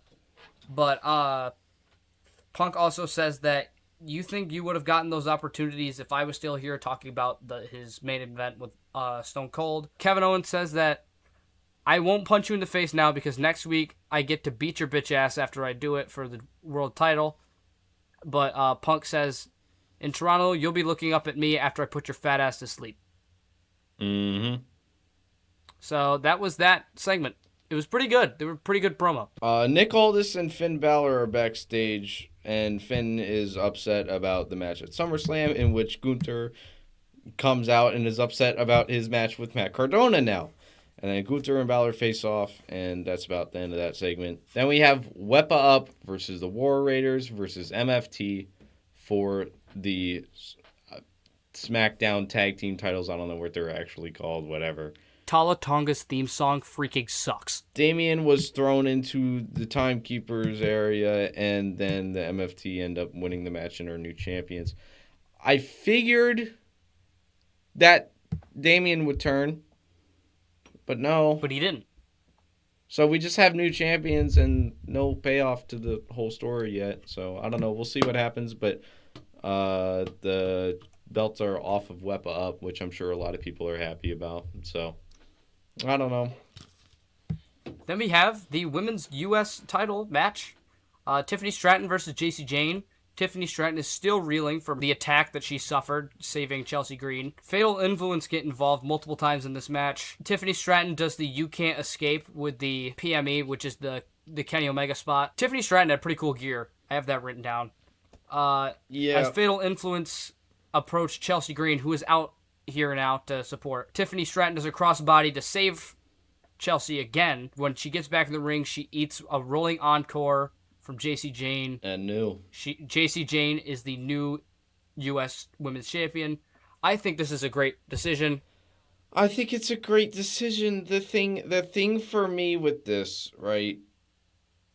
Match writing matters so much. And I just feel like this match didn't get me too interested in the storyline. And also, I guess, once again, if you're doing a women's title change, make it the main event. But thought it was going to be a number one contenders match for the main event. Exactly. There wasn't, though. And my point is, if you know that as a scripted wrestling company, then do something, right? WWE will not do anything for female wrestlers right now. Then we get Jade Cargill and the baddies who just pretty much just talk about, oh, look, now there's three of them, now there's three of us. I literally just said blah, blah, blah, Alexa and Charlotte. That's the entire thing. And then we go to what we thought was Cody Rhodes versus Zayn. But but Randy attacks Cody. Sammy is both surprised and very pissed. Randy sets up to do the thing he did to Cody before WrestleMania, and then takes a Pepsi to the eyes. Oh yeah, that's what it was. Crowd. Yeah, I just said he was hit with a drink, but yeah, there was still I wrote down there was still no bell for the end of the match. No, a bell never rang. Yeah, so that was strange. Cody was hit with a trash can. Nick Aldis is just watching all of this unfold, and then Orton gets hit in the you-know-where. In the dick. Finally, with all this setting up, he has Orton in the same position that Orton had him before WrestleMania, setting up the chair shot, and then security takes the chair, and the show fades to black.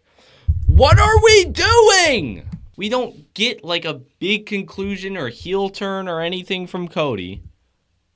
And this is burying all the title changes that we had in the middle of the card.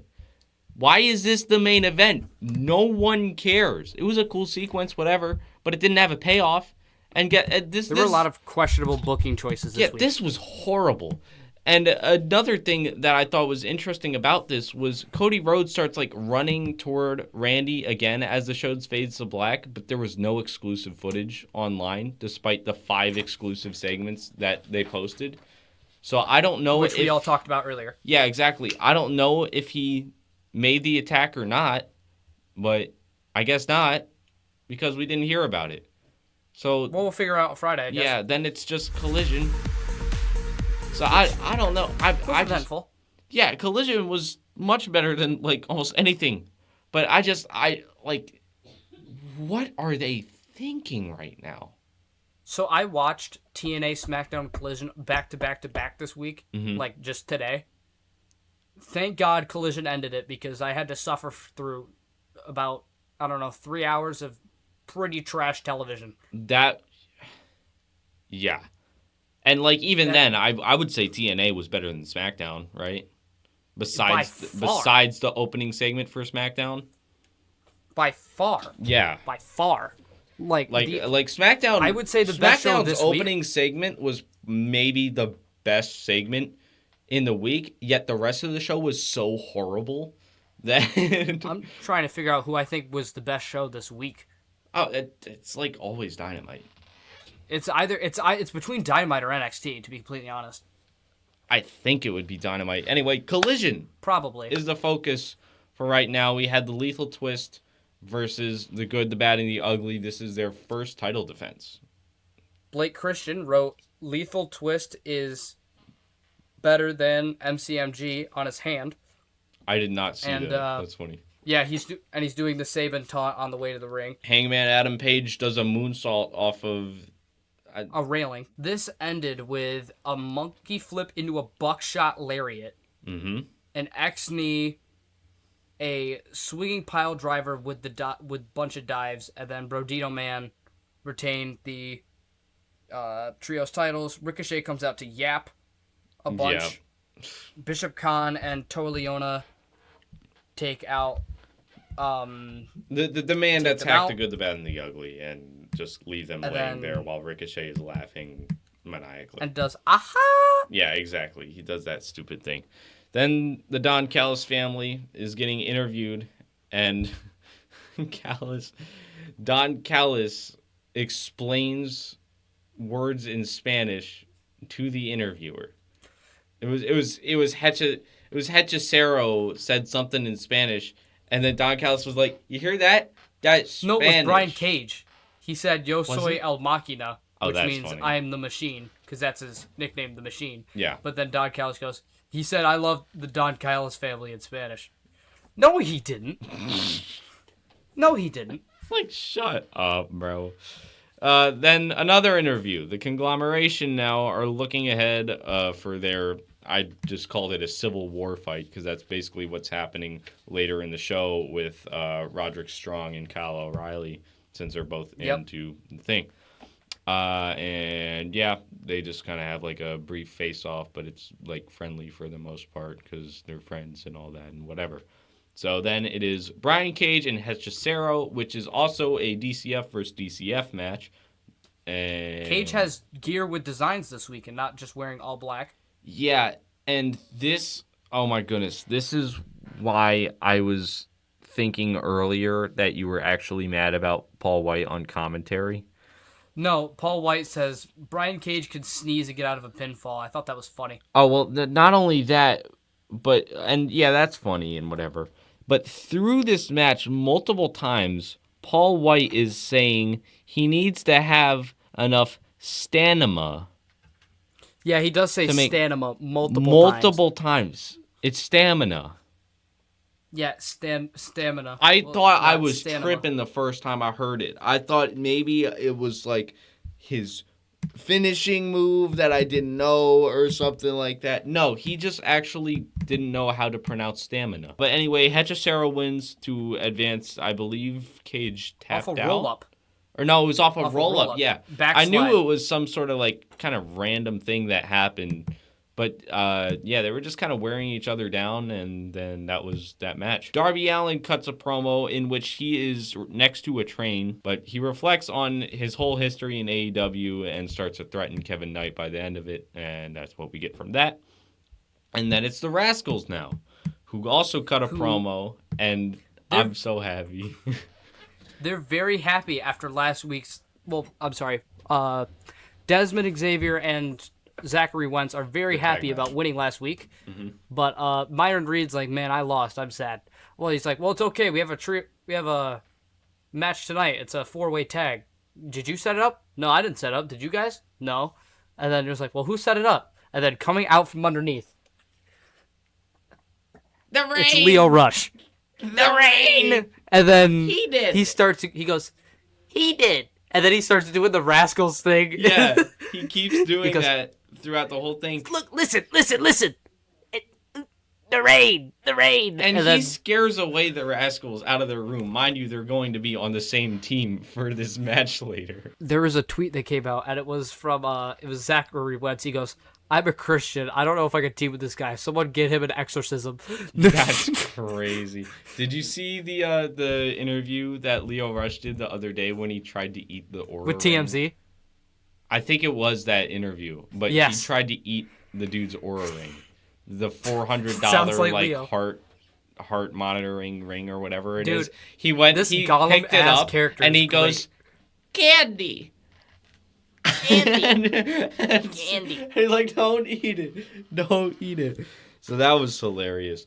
The Divine Dominion face a tag team in which I didn't see the name of them. Did you? Rochelle Riveter and Maserati. Whoopee. Yeah, I just wrote question mark. And yeah, Divine Dominion beat them both in about 5 minutes. because Paul White takes a shot at MJF on commentary. Oh yeah, he did. He said something about like. He's like, some people say they're better than you, and they know, and you know it. They believe it. Yeah, I'm like, exactly. that's That's what it was. And then the Brawling Birds come out to brawl, and it was They win the living up brawl. to their name. They win the brawl, but it was kind of quick, and that was kind of it. And then it's Steel who cuts a promo, and that was from Wednesday on Dynamite, but they didn't show it. Nice to meet you. In which, once again, yeah, exactly. Monet enters and calls her a fan and then attacks her.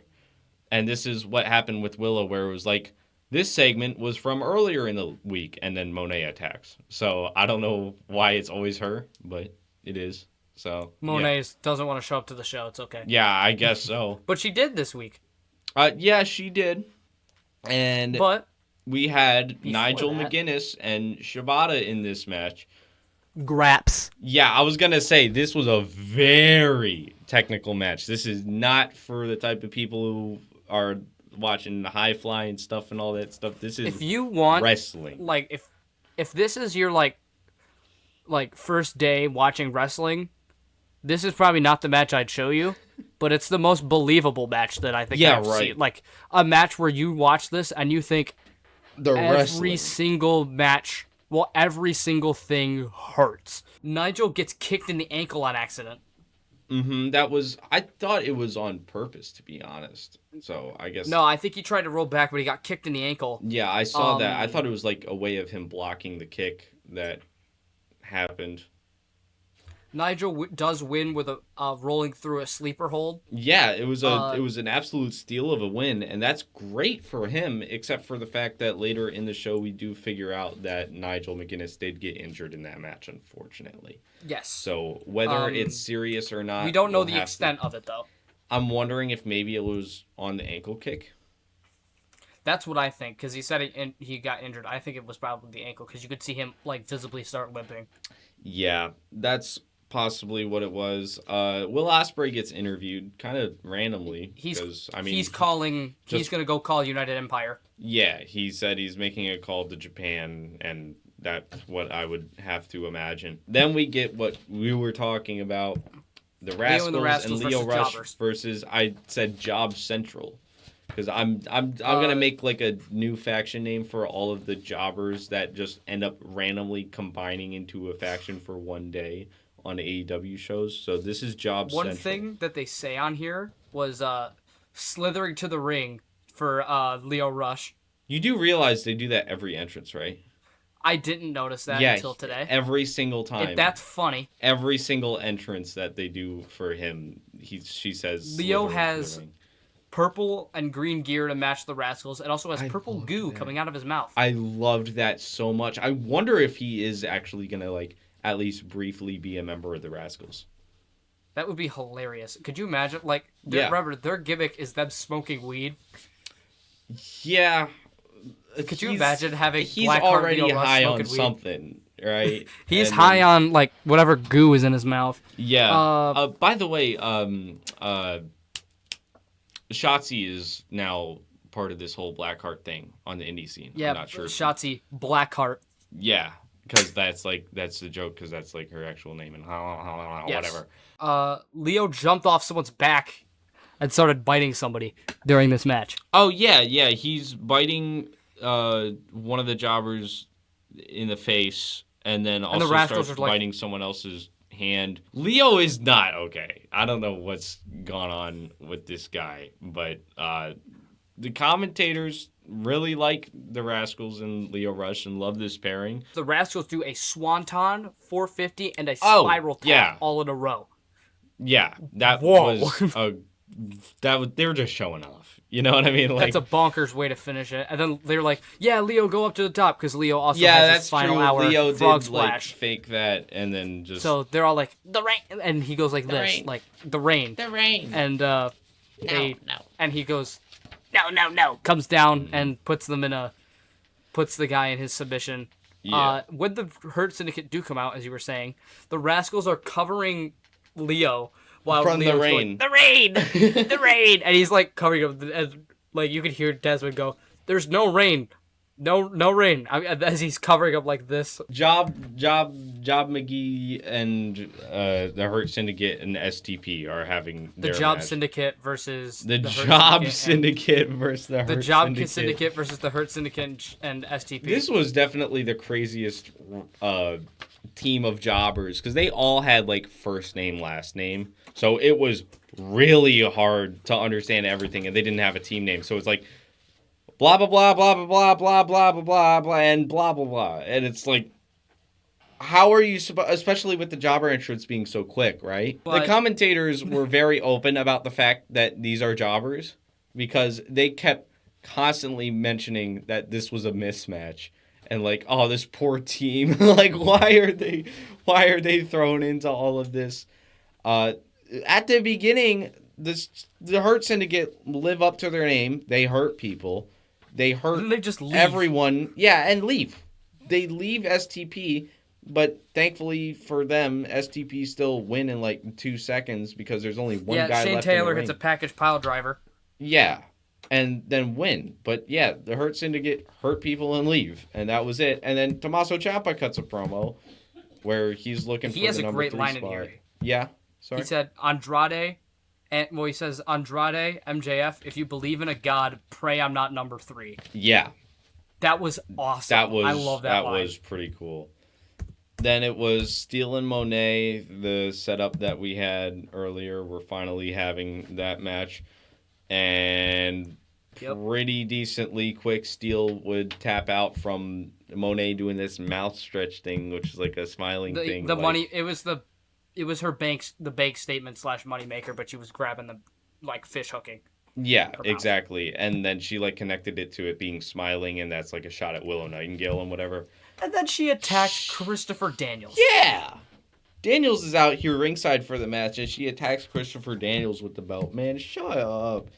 Willow Nightingale then comes out, which, like, she actually got a pop, unlike anyone else. She wants a fight, and Monet fakes her out, and then Willow Nightingale says, well, I'm still smiling, bitch. Jack Perry has a promo while he is covered in blood. Mm-hmm. Swerve interrupts and pretty much just says, I beat all your friends, lol, you're not main event talent. But and then Jack Perry just looks at his head and is like, nah, I'm pretty sure I'm main event talent. Yep. Based on, and in a way, I get that that's the argument of like, well, I'm so tough, I just went through this battle, just look at me. Although at the same time, you are kind of proving him right, because if you're covered in a pool of your own blood, you're not really main event talent on paper, because like you're getting beat up. You know what I mean? But that being said, like I get for the visual and whatever, like you look cool and whatever. Also, I don't know why they had to record that segment before they like gave him medical care. I feel like there's something a little bit more important there, but whatever. Yeah, probably his life is more important than a promo. Maybe. I mean, that being said, real Glasgow, Cry Me a River and all that, so maybe he just doesn't care. But then we get to the Omega, who is backstage, cutting a promo about the Don Callis family. Once again, another situation of a top star just randomly being put in a segment during Collision, but He then says that next week, the Elite, him and the Young Bucks, will face 3 people in the Don Callis family of Don Callis' choosing. And then Cope and Cage interrupt. And Christian Cage has a line of the century in this thing. Matt Jackson says, "You guys are old enough to be our fathers." Christian says, "Who says I'm not?" That was amazing. Matt Jackson, "I heard you had a father. But your father is dead." And your father is me. Or me. Yeah, right. But your father is me. Finally, we go Matt, to the I am main your event. Yeah, right. Main event of Collision, and it's the Continental Cup qualifier. I hate saying that, by the way. The Continental Cup first round qualifying match. Whatever. It's Roderick Strong. Just call it the Continental Classic. And O'Reilly. Yeah, I was wondering why they even changed that. Whatever. Roderick Strong and O'Reilly have their Civil War match. We start off with Roddy Strong just chopping the crap out of Kyle Fletcher, and they sound like gunshots. Mm-hmm. They also tell us that Nigel is hurt, but we don't know any more than that. There's a backbreaker on the top rope. No, maybe that's not the one I was thinking of. But there was one, I think it was a backbreaker that he did on the barricade. Oh, yeah. Yeah, that's what I wrote here. I was confused by the way I wrote it because my handwriting sucked. But, yeah, that was pretty epic. But then Roderick Strong was limping after that, so hopefully he didn't get injured too and we don't find out bad news later. But that happened. And I think it was interesting. I wrote this down, and later we would kind of figure out some stuff. But this was a very heavy-hitting match considering the fact that they're friends. Yeah, but they said they weren't taking it easy on each other. I mean, they did say that, but, like, people say that all the time. And then, like, there'll be a storyline thing where it's like, oh, no, he doesn't pull the trigger and he loses his opportunity or whatever. You know what I mean? They were just going at it. Remind you, this is the conglomeration, the word of the day is Continental Classic. Well, it's just like, I'm just thinking about, like, how goofy they are, but they can also be serious. Their Titantron is the conglomeration is like an 80s sitcom. Like a Saved by the Bell parody. Yeah, right. There's a bunch of great counters from both of them. Kyle O'Reilly rolls up Roderick Strong and advances. Yeah, and then after that, Roderick Strong gets mad and pushes Kyle O'Reilly kind of instinctively, and then eventually helps him back up and then gives him a hug, and that's fine. But even then, that could maybe be setting up a storyline of some sort or whatever. But for now, the conglomeration is still together and Kyle O'Reilly advances, and that is the end of Collision and the end of our... I dropped the paper on the ground. The end of our week in wrestling. The end of our episode. Yes. Yes. I want to see Chris Sharp whoop someone's ass in reality of wrestling. I want to see me whoop AJ Francis's ass. Yes, baby. Yeah. Let's go. Come on. All right. Anyways. Thank you so much for watching. From Henry Behringer, Donovan Ryan. Almost forgot your name. We'll see you next time. Have a good one. English or Spanish?